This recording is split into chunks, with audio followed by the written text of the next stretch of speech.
வாசித்து நீங்கள் எடுத்துக்கொள்ளுங்கள். நம் தேவனுடைய வார்த்தையை நாம் கேட்போம். உங்களோடு கூட இந்த வேலைக்கிழமையின் மாலைகளிலும் இந்த ஆராதனைக்கு பெயர் ஜெப பாடம் ஆராதனை, ப்ரேயர் ஸ்டடி சர்வீஸ். ஜெபத்தை நாம செய்யக்கூடாது, அல்லது நாம செய்கிறது எல்லாம் ஜெபமாகவும் இருக்க முடியாது. ஜெபம் என்பது நாம் செய்து தேவனிடத்திலிருந்து அதை பதிலை பெற்றுக்கொள்ள வேண்டும். முக்கியமாக தேவன் நம்முடைய ஜெபத்தை அதை ஏற்றுக்கொள்கிறவராக, அங்கீகரிக்கிறவராக இருக்கிறார். அதனால ஜெபம் என்பது நம்முடைய சுய திருப்திக்காகவோ அல்லது பக்திக்காகவோ செய்யப்படுகிற செயல் அல்ல. அது ஒரு தேவனும் மனிதனும் உரையாடுகிற, கலந்துரையாடுகிற ஒரு நல்ல நேரமாக இருக்கிறது. அல்லது தேவன் நமக்காக ஏற்கனவே ஆயத்தம் பண்ணி ஏற்படுத்தி வைத்திருக்கிற, அது சுகமாக இருக்கட்டும், பொருளாதார ஆசீர்வாதங்கள் இருக்கட்டும், ஞானமாக இருக்கட்டும், எந்த காரியமாக இருந்தாலும் நீங்கள் தேவனிடத்திலிருந்து பெற்றுக்கொள்ள வேண்டும் என்றால் அதை நீங்கள் ஜெபத்தின் மூலமாகவே பெற்றுக்கொள்ள முடியும். முக்கியமாக சொல்ல போனால், நீங்கள் ஜெபிக்காமல் தேவன் உங்கள் வாழ்க்கையில எதையும் அவரால் என்ன பண்ண முடியாது, செய்யவே முடியாது. Without prayer God can't do anything. கிட்டத்தட்ட 10 பகுதிகளை நம்ம போதிச்சிருக்கிறோம். அதில் முதல் 2 பகுதிகளில் நாம் ஜெபிக்காமல் தேவன் எதை ஒன்று என்ன பண்ணுறதில் அவர் செய்வது இல்லை என்பது அழுத்தம் திருத்தமாக கடந்த வருடத்தில் அதை போதிச்சிருக்கிறேன். அதெல்லாம் ஞாபகம் வைத்துக் கொள்ளுங்கள். சரி, அதனால தான் இப்போ நாம் செய்து கொண்டு வருகிற காரியம் என்னவென்றால், வேதத்தில் பழைய ஏற்பாட்டில் புதிய ஏற்பாட்டில் ரெண்டுத்துலையுமே 66 புத்தகங்களிலும் நூற்றுக்கணக்கான ஜபங்கள் இருக்குது. கிட்டத்தட்ட ஆயிரக்கணக்கான ஜபங்கள் கூட சொல்லலாம். வாக்குத்தத்தங்கள் எப்படி 6000க்கு மேலே இருக்குது, அதே போல் ஜபங்களும் இருக்கிறது. இதில் என்ன பிரச்சனை ஆகி விடுகிறது அப்படின்னு பார்க்கும்போது, ஜனங்கள் ஜெபிக்கிறார்கள். ஜெபிக்கும்பொழுது அது சரியானதா என்பதை அவங்க யோசிக்கிறதே இல்லை. 2 விதத்தில் இந்த ஜெபத்தை நடத்துகிறவங்களும் சரி, ஜெபத்தை சொல்லி கொடுக்குறவங்களும் சரி, அவங்க அதை யோசிக்காமல் அதை சொல்லி கொடுத்துட்றாங்க அல்லது அதன்படி ஜெபிச்சிட்றாங்க. இதில் போய் கலந்து கொள்கிற ஆட்களும் அதே போலவே, அவர் செஞ்சுட்டாரு அதனால் அதே ஜெபத்தை நான் செய்ய போகிறேன், அவர் இப்படி பண்ணிட்டார் நான் அப்படியே பண்ண போகிறேன், இப்படி தான் இருக்கிறாங்களே தவிர, கிறிஸ்துவ வாழ்க்கை என்பதே நாம் என்ன செய்யணும், எதை நம்பணும், எதை விசுவாசிக்கணுன்றது வேதம் என்ன கற்றுக் கொடுக்குறதோ அதை தான் நம்ம செய்யணும். வேதத்தில் எல்லாமே இருக்குது. ஆனால் எதை செய்யணும், எது சரி எது சரியில்லை என்பதை வசனத்தை கொண்டு தான். தீமோத்தேயுக்கு பவுல் எழுதுமோ சொல்கிறாரு, ஆங்கிலத்தில் இந்த வார்த்தை ரொம்ப நல்ல வார்த்தை, dissect the word of God இருக்குது. அப்படின்னா வேத வசனத்தை பகுத்தறிந்து போதிப்பாயாக அப்படின்றார். அப்படின்னா வேதத்தில் இருக்கிறதுனால அதை அப்படியே செய்யணும் அர்த்தம் கிடையாது. அது என்ன சொல்ல வருகிறது, அதில் என்ன இருக்கிறது என்பதை புரிய வைக்க வேண்டும். அதுக்கு தான் பிரசங்க நேரம்னு ஒன்று இருக்குது. அப்போ ஜெபத்தை பற்றியதான காரியம் அப்படிப்பட்டதாக தான் இருக்கணும். பாருங்க, ஜெபம் நான் எதை செய்தாலும் எப்படி செய்தாலும் தேவன் ஏற்றுக்கொள்வார்ன்றதாங்க கிடையாது. அதை தாண்டி ஜெபம் எப்படிப்பட்டதாக இருக்க வேண்டும். அதனால தான் சீஷர்களுக்கு பாருங்க, இயேசு பல காரியத்தை அவர் கற்றுக் கொடுத்தார். அதில் ஒரு காரியம் என்ன, எப்படி நீங்கள் ஜெபிக்க வேண்டும் என்று கற்றுக் கொடுத்தார். How to pray. நீங்கள் எப்படி வேணா ஜெபம் பண்ணிட்டு போங்கப்பா அப்படின்னு சொல்லியிருக்கலாம். அவனுடைய நாமத்தினாலே எப்படி வேணா நீங்கள் ஜெபம் பண்ணிட்டு போங்கன்னு சொல்லலை. நீங்கள் ஜெபிக்க வேண்டிய விதமாவது அப்படின்னாரு. எப்படிப்பட்ட விதமாவது? ஆமாம், நீங்கள் ஜெபத்தை எப்படி வேணா பண்ண முடியாதுப்பா, ஜெபத்தை எப்படி தான் செய்யணும்னு வேதம் கற்றுக் கொடுக்கிறது. அதன்படி நீங்கள் செய்தால்தான் அதுக்கு பேர் ஜெபம். அந்த ஜெபத்திற்கும் ஆண்டவருக்கும் தொடர்பு இருக்குது. அந்த ஜெபத்தை ஆண்டவர் அங்கீகரித்து அதற்கான பதிலையே நீங்கள் என்ன பண்ண முடியும், பெற்றுக்கொள்ள முடியும். அதனால தான் நீங்கள் ஜெபம் என்பது அது உங்களுடைய பங்கும் இருக்குது, தேவனுடைய பங்கும் அங்கே இருக்கிறது. வேறு உங்கள் பங்கு மட்டும் இல்லை. ஏன்னா அப்படிப்பட்ட புரிதலை தான் சில நேரத்தில் உண்டாக்கிடுறாங்க. 1 மணி நேரம் ஜெபம் பண்ணிட்டு ஆண்டவர் பிரியமாக இருப்பாங்க. என்ன பண்ண 1 மணி நேரம் தான் கேள்வியாங்க. வேதத்தில் பெரிய பெரிய காரியங்களை சாதித்த மனிதர்கள் எல்லாம் அல்லது பெரிய பெரிய காரியங்களை செய்து முடித்தவர்கள் எல்லாம் சிம்பிளாக 1 வேர்ட் ஜபம் தான் இருக்குது. எப்படிப்பட்ட ஜபங்கள் தான் இருக்குது, ஒரு வரியில் 1 நிமிஷத்தில் 2 நிமிஷத்தில் செய்யக்கூடிய ஜபங்கள்லாம் பெரிய பெரிய காரியங்களை வேதத்தில் செஞ்சுருக்குது. அதெல்லாம் பார்த்துருக்குறேன் சிலதெல்லாம். ஆனால் இவங்க என்ன பண்ணிடுறாங்க, அந்த ஜபத்துடைய அர்த்தத்தையே மாற்றிடுறாங்க, அந்த மீனிங்கே மாற்றி அவங்க மைண்ட் செட்டில் எப்படி கொண்டு வந்துட்டாங்கன்னா, நீ 1 மணி நேரம் ஜெபம் பண்ணிட்டீங்கன்னா போதும், 1 மணி நேரம் முட்டி போட்டுட்டா போதும், கடவுள் இந்த ஜெபத்தை எப்படியா இருந்தாலும் என்ன பண்ணிடுறாரு, அதை கேட்டுருவார்னு நினைக்கிறாங்க. இதை அப்படியே காலங்காலமாக அதை பழக்கம் பண்ணிக்கிட்டே வராங்க. அப்படிலாம் கிடையாது. தேவன் என்ன சொல்லியிருக்கிறாரோ, தேவன் எதை அங்கீகரிப்பார் என்று. அதனால தான் காணிக்கைனாலே தேவன் அங்கீகரிக்கிறது இல்லை. காணிக்கை அப்படின்றதுனால என்ன பண்றது, தேவன் அங்கீகரிப்பது இல்லை. காணிக்கைனால எப்படி செலுத்தணும்னு வேதம் சொல்லியிருக்குதோ அப்படி செலுத்தினால்தான் தேவன் அந்த காணிக்கை என்ன பண்ணுவார், அவர் அங்கீகரிப்பார் என்பதுக்கு தான் காயின் ஆபேல் காணிக்கைகளை அங்கே எழுதி வச்சிருக்கிறார். வசனம் சொல்லுகிறது 2 பேருமே காணிக்கைகளை தான் கொண்டு வந்தாங்க, ஆனால் தேவன் ஆபேலுடைய காணிக்கையை அங்கீகரித்தார் தான் இருக்குது. பேசுறது புரியுதுங்களா உங்களுக்கு? ஆனால் 2 பேருடைய செயல்களும் பேர் என்னது, காணிக்கை. ஆனால் தேவன் அங்கீகரிக்கும்படி செலுத்துறது யார்? அதே போலதான் ஜபமும், அதே போலதான் ஆராதனையும், அதே போலதான் வாழ்க்கையும். தேவன் அங்கீகரிக்கிற விதத்துல நான் செய்யறேன்னா அது எப்படி உறுதி பண்ணி கொள்வது? அதுக்கு தான் பிரசங்கம் பண்றோம்.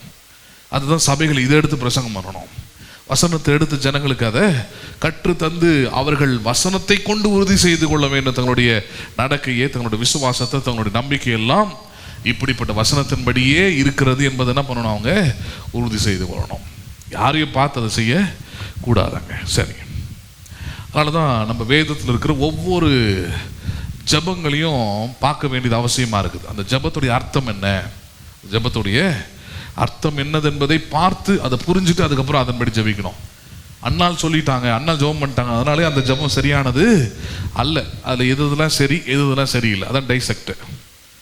புரியுதுங்களா உங்களுக்கு? அதுதான் பகுத்தறிவுதுன்னா அதுதான். இதெல்லாம் அதில் சரியானது, வசனத்தோடு ஒத்து போகிறது, இயேசு கிறிஸ்துவோடு ஒத்து போகிறது, அவருடைய சிலுவையோடு ஒத்து போகிறது, அவர் சொன்ன வாக்கு தத்தங்களோடு ஒத்து போகிறதோ அதெல்லாம் சரி.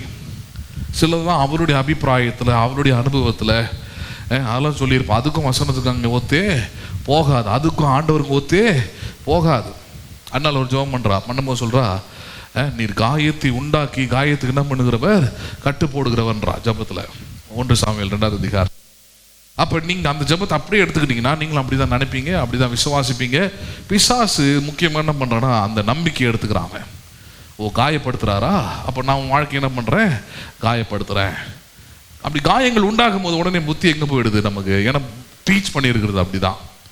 அவர் காயத்தை என்ன பண்ணுகிறார், அவர் உண்டாக்குகிறார். உடனே அப்போ இவ்வளோ பெரிய காயம் வருதா, இவ்வளோ பெரிய பிரச்சனை வருதா, இவ்வளோ பெரிய சோதனை வருதா, கடவுள் தான் என்ன பண்ணுறாரு, எனக்கு செஞ்சுருக்கிறாரு. அப்போ என்ன ஆயிடுது, சுகமளிக்கிறவர், காயத்தை கட்டுகிறவர், ஆறுதல் அளிக்கிறவர், சமாதானத்தை அளிக்கிறவர், இப்படிப்பட்டவராக இருக்கிற அறியப்படுகிற ஆண்டவர் உங்கள் வாழ்க்கையில் எது செயல்பட முடியாத அளவுக்கு உங்களுக்குரிய அந்த தவறான நம்பிக்கை, தவறான அந்த புரிதல் என்ன பண்ணி விடுகிறது, அங்கே தடுத்து விடுகிறது. அவரால் ஒன்றும் செய்ய முடியல. ஏன்னா நீங்கள் அவரை குறித்து தவறாக எண்றீங்க, நீங்கள் அவரை குறித்து எப்படி எண்றீங்க, நீங்கள் தவறான எண்ணத்தில் இருக்கிறீங்க. அதனால தான் தேவன் யார் அப்படின்றத புரிஞ்சுக்கிட்டீங்கன்னா ஜபங்களில் ரொம்ப முக்கியமானது.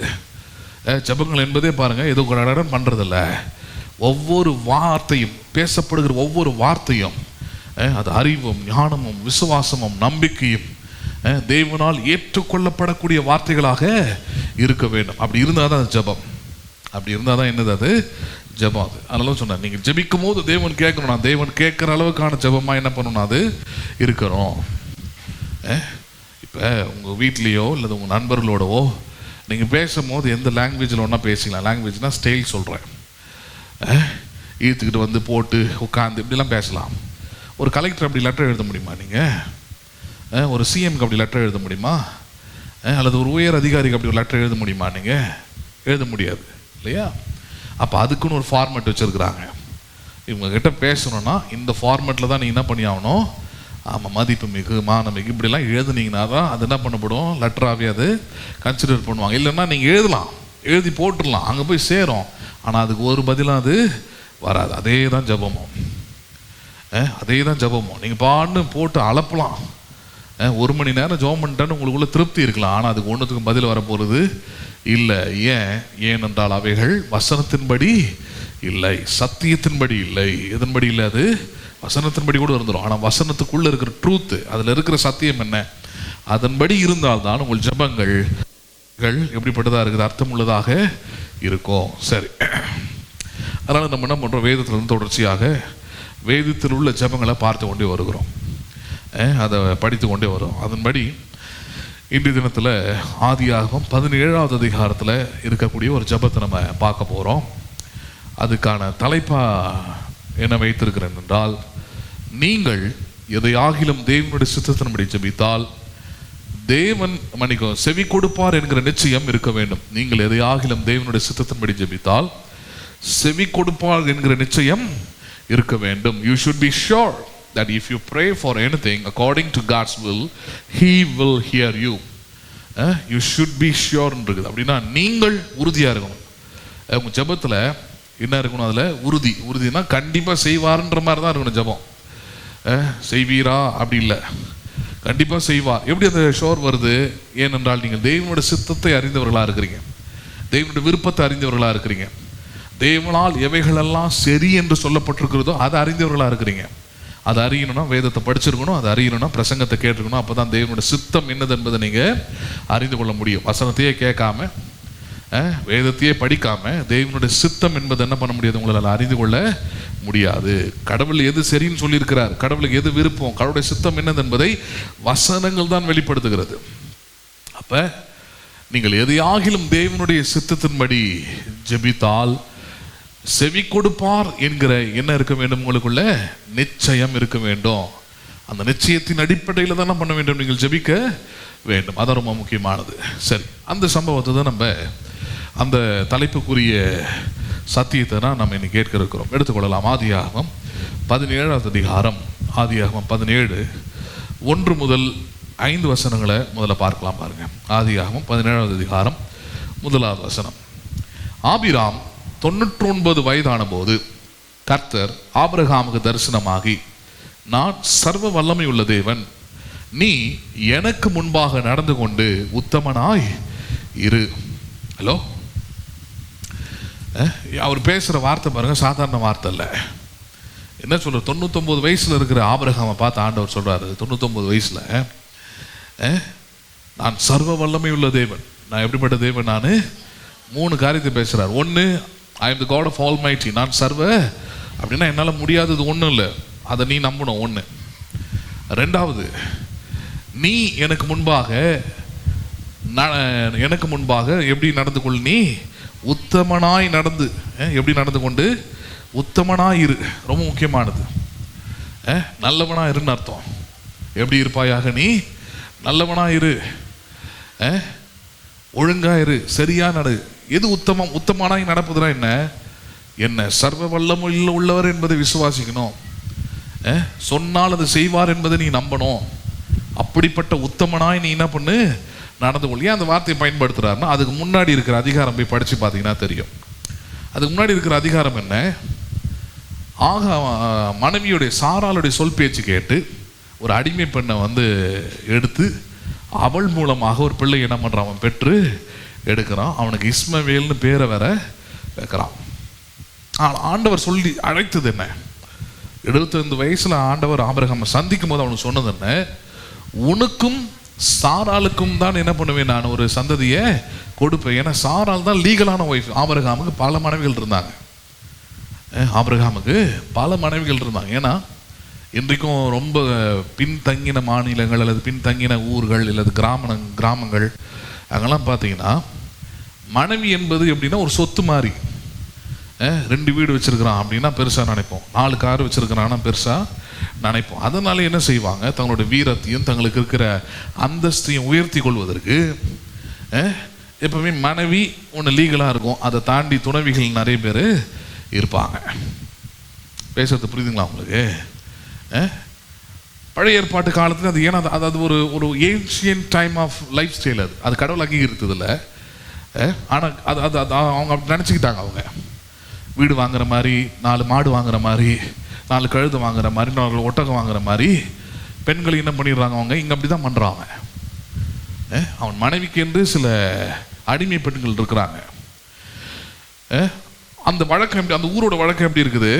ஒரு வேளை ஓனருக்கு பிள்ளை இல்லைன்னா அந்த அடிமை பெண்கள் இருந்து ஒருத்தர் இன்னைக்கு வாடகை தாயின்னு சொல்கிறாங்க இல்லையா, அந்த மாதிரி ஒரு பெண்ணை எடுத்து அவள் மூலமாக என் கணவன் பெற்று எடுத்துறாருன்னா அந்த அடிமை பெண்ணுக்கு பிறக்கிற குழந்தை யாருடைய குழந்தையாகிடாது? சாராளுடைய குழந்தையாகிடும். பால் கொடுக்கறது மட்டும் தான் அவன் கொடுப்பான். ஆனால் சாராள் அந்த புத்தி, அந்த அறிவு, அதெல்லாம் அவள் சொல்லி என்ன பண்ணுவா? வளர்ப்பான். நம்பிக்கையெல்லாம் அவள் கொடுத்து வளர்த்து அவளுடைய பிள்ளையை என்ன பண்ணிடுவா? அதை உருவாக்கிடுவா. இதுதான் ஆதி காலத்தில் எல்லா குடும்பங்கள்லையும் அப்படி தான் செய்கிறாங்க. அது ஒரு ஆப்ஷனாக இருக்குது அங்கே. அது ஒரு வாய்ப்பாக இருக்கிறது. என்னவாக இருக்கிறது? அது ஒரு வாய்ப்பு. இன்றைக்கும் அப்படி இருக்குது இல்லையா? குழந்தை பெற்றெடுக்க முடியலன்னா இந்த வாடகை தாய் இதெல்லாம் அப்படி தான் கொண்டு வந்தாங்க. 8-9 மாதம் இந்த குழந்தை பெற்றெடுக்கிற வரைக்கும் அவங்க தான் இருப்பாங்க. கருவு கொண்டு போய் அவங்க வயிற்று வச்சு அந்த கருவில் வச்சுட்டாங்கன்னா அது வளர்ந்து இந்த 10 மாதம் கழிச்சு பெற்று எடுத்து அவங்களுக்கு ஆயிரக்கணக்கில் லட்சக்கணக்கில் அவங்களுக்கு பணத்தை கொடுத்து, ஆனால் குழந்தை இவங்க குழந்தை தான், இவங்களோட வித்து தான், அது மனைவியோட வித்து, புருஷனோட வித்து தான். அந்த வித்துலேருந்து உருவான குழந்தைய சுமக்கிறதுக்கு மட்டும் ஒரு வாடகை தாயை இன்றைக்கும் சென்னையில் போல பெருநகரங்களில் அப்படிலாம் இருக்கிறாங்க. அது ஒரு தொழிலாகவே செய்கிறாங்க, வேலையாகவே செய்கிறாங்க, தொழிலை ஒரு வேலையாகவே செய்கிறாங்க, ஒர்க்காகவே செய்கிறாங்க.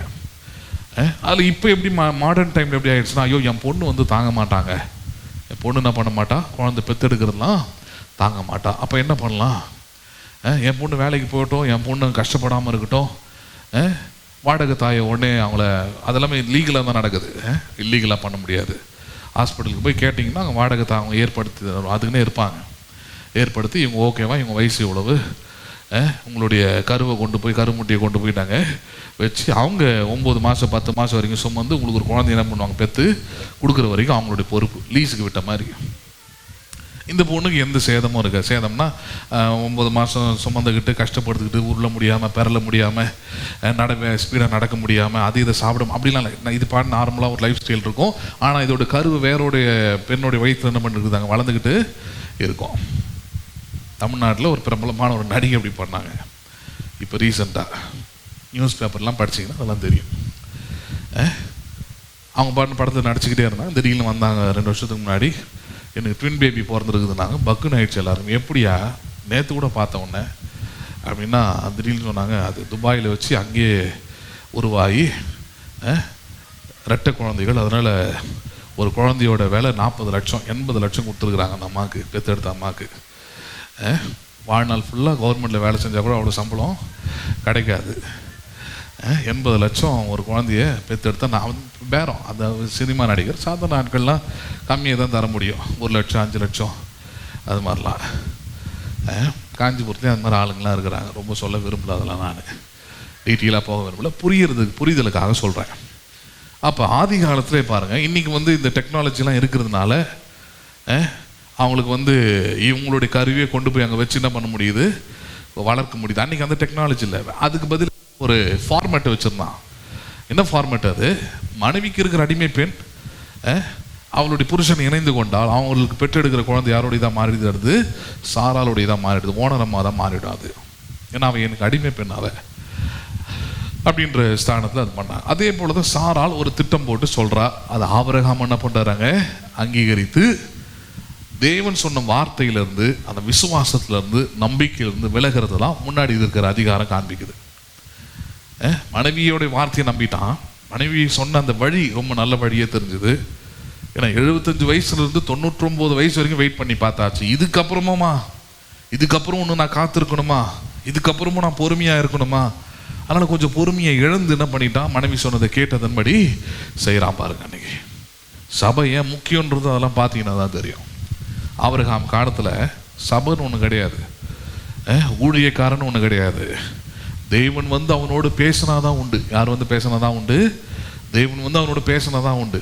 அதனால தான் சபை என்ற அமைப்பை தேவனை கட்டி எழுப்புறாரு. அதை சீஷர்கள் மூலமாக நீங்கள் சொல்கிறாரு, விட்டுறாதீங்க, விட்டுட்டீங்கன்னா ஆபிரகாம் மாதிரி தான் மாறிடுவான். வழி என்னன்னு தெரியாது, எதை விசுவாசிக்கணும்னு தெரியாது, எதை நம்பணும்னு தெரியாது. அதனால தான் அவனுக்கு சொல்லிக்கிட்டே இருக்க வேண்டியதாக இருக்குது. ஏன்னா விசுவாசம் கேள்வியினாலே வரும், கேள்வி தேவனோட. ஆபிரகாமுக்கு அந்த வாய்ப்பே இல்லை பாருங்க. ஒரு வாட்டி சொன்னார், அவ்வளோதான். ஆனால் நடக்கிற சூழ்நிலைகள் எல்லாம் எதிரானவைகளாக அவனுக்கு இருக்கிறது. அதனால் அந்த மாதிரி ஒரு முடிவு எடுக்கிறான். சரி, அங்கே பிள்ளையை பெற்று எடுக்கிறான், இஸ்மவேல்னு அதுக்கு பேர் வைக்கிறான். ஆனால் ஆகார் தான் பிள்ளையை விட்டு கொடுக்குறதா இல்லை, ஒரு கோட்பாட்டில் இருக்கிறான், வேற ஒரு பிரின்சிபலில் இருக்கிறான். ரிலீஜியஸ் பார்த்தா கிட்டத்தட்ட ஒரே மாதிரி தான் இருக்குது. யூத மதமும்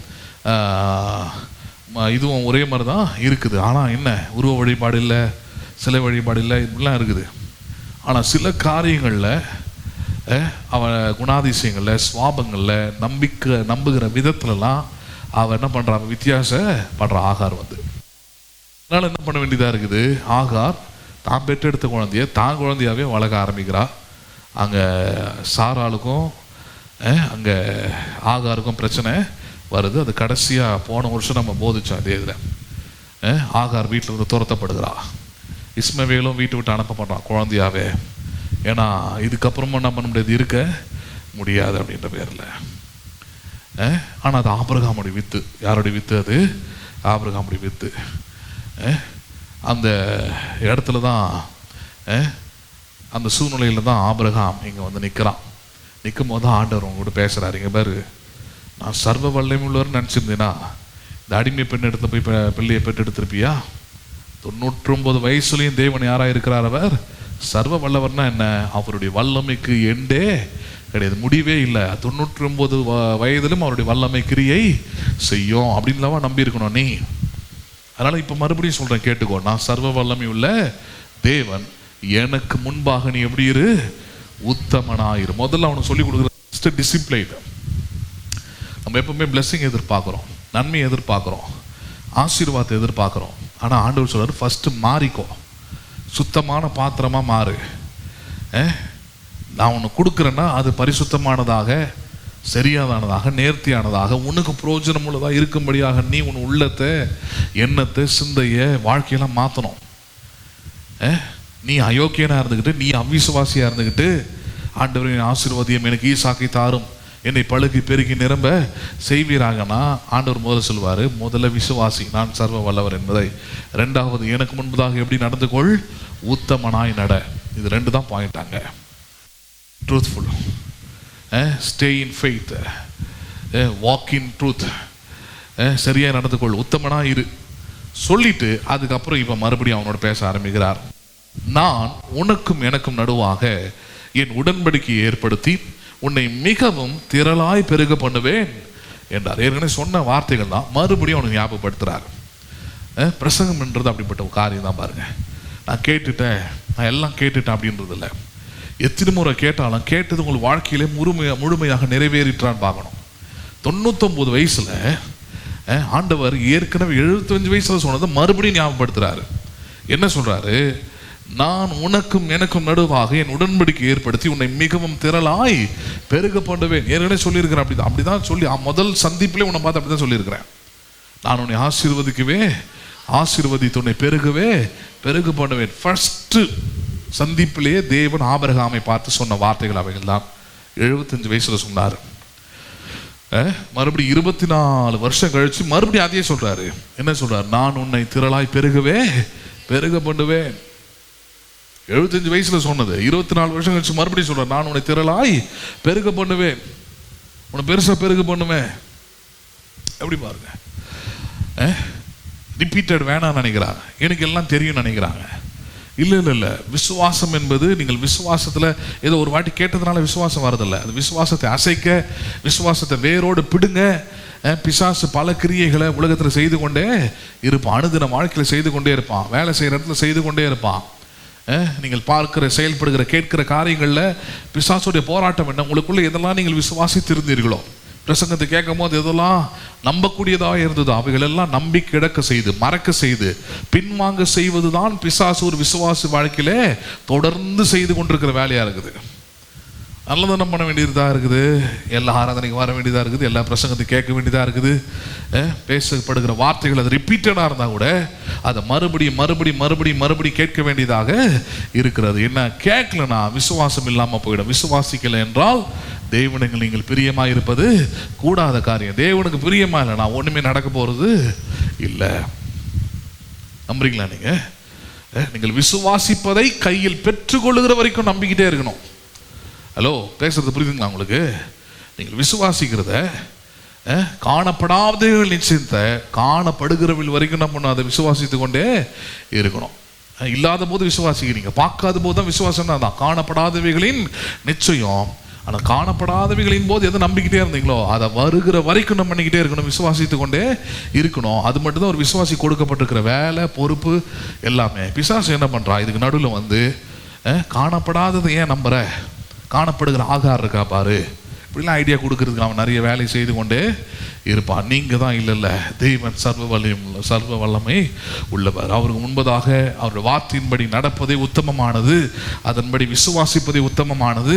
அவர் சொல்லியிருக்கிறார், உத்தமனா இரு, நான் உன்னை பெருக பண்ணுவேன். சொன்னது நிச்சயமா செய்வேன். அதனால தான் தேவனுடைய ஆசீர்வாதத்தை பெறுவதற்கு, தேவனுடைய நன்மைகளை பெறுவதற்கு உலகத்தின் ஐடியாலஜிஸை, உலகத்தின் தத்துவங்களை, உலகத்தின் பழக்க வழக்கத்தை கொண்டு வந்து வைக்கக்கூடாது. அண்டர்ஸ்டாண்ட் பண்ணீங்களா? நீங்கள் தமிழ்நாட்டில் சமீபத்தில் அந்த வாலிப பிள்ளைகள் இந்த ஜென்ரேஷனே பார்த்தீங்கன்னா, ஒரு டைமில் நான்லாம் ரொம்ப பெருமையாக நினச்ச நேரங்கள்லாம் உண்டு. எப்படி தமிழ்நாடு தான் ரொம்ப வளர்ந்தது, ரொம்ப அறிவுள்ளவர்கள், ரொம்ப சிந்திக்கக்கூடியவர்கள் அப்படிலாம் யோசித்தேன். ஆனால் இன்றைக்கி இருக்கிற ஜென்ரேஷன்ஸை டிவியில் அவங்க பேசுகிறதெல்லாம் பார்க்கும்போது இவங்கெல்லாம் எங்கே போய் முடிய போதோ, என்ன ஆக்க போகிறாங்களோ தெரியலையே.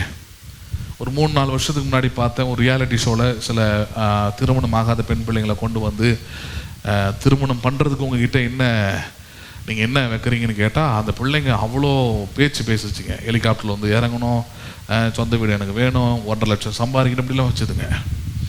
அதே போல் ஒரு ரியாலிட்டி ஷோ திருப்பி நடத்துகிறாங்க. இப்போ இருக்கிற ஜென்ரேஷன் ஒரு 5-6 வருஷம் கழிச்சு இப்பயும் பார்க்குறோம், அதை விட மோசமாக இருக்குதுங்க. கேட்கவே முடியல. அது கிட்டத்தட்ட ஒரு 15 நிமிஷம் ஓடுது. அதில் ஒரு 1.5 நிமிஷம் கூட இந்த பிள்ளைங்க பேசுறது என்னால் கேட்கவே முடியல. அந்த பிள்ளைங்களுக்குள்ள வாயிலிருந்து வர வார்த்தைகள் மொத்தமே பாருங்கள், பணம் பணம் பணம். என்னன்னா அந்த பணத்தை அதுக்கு என்ன சொல்லுதுன்னா செட்டில்மெண்ட், அது செட்டில்டு லைஃப், செட்டில்டு ஃப்யூச்சரு.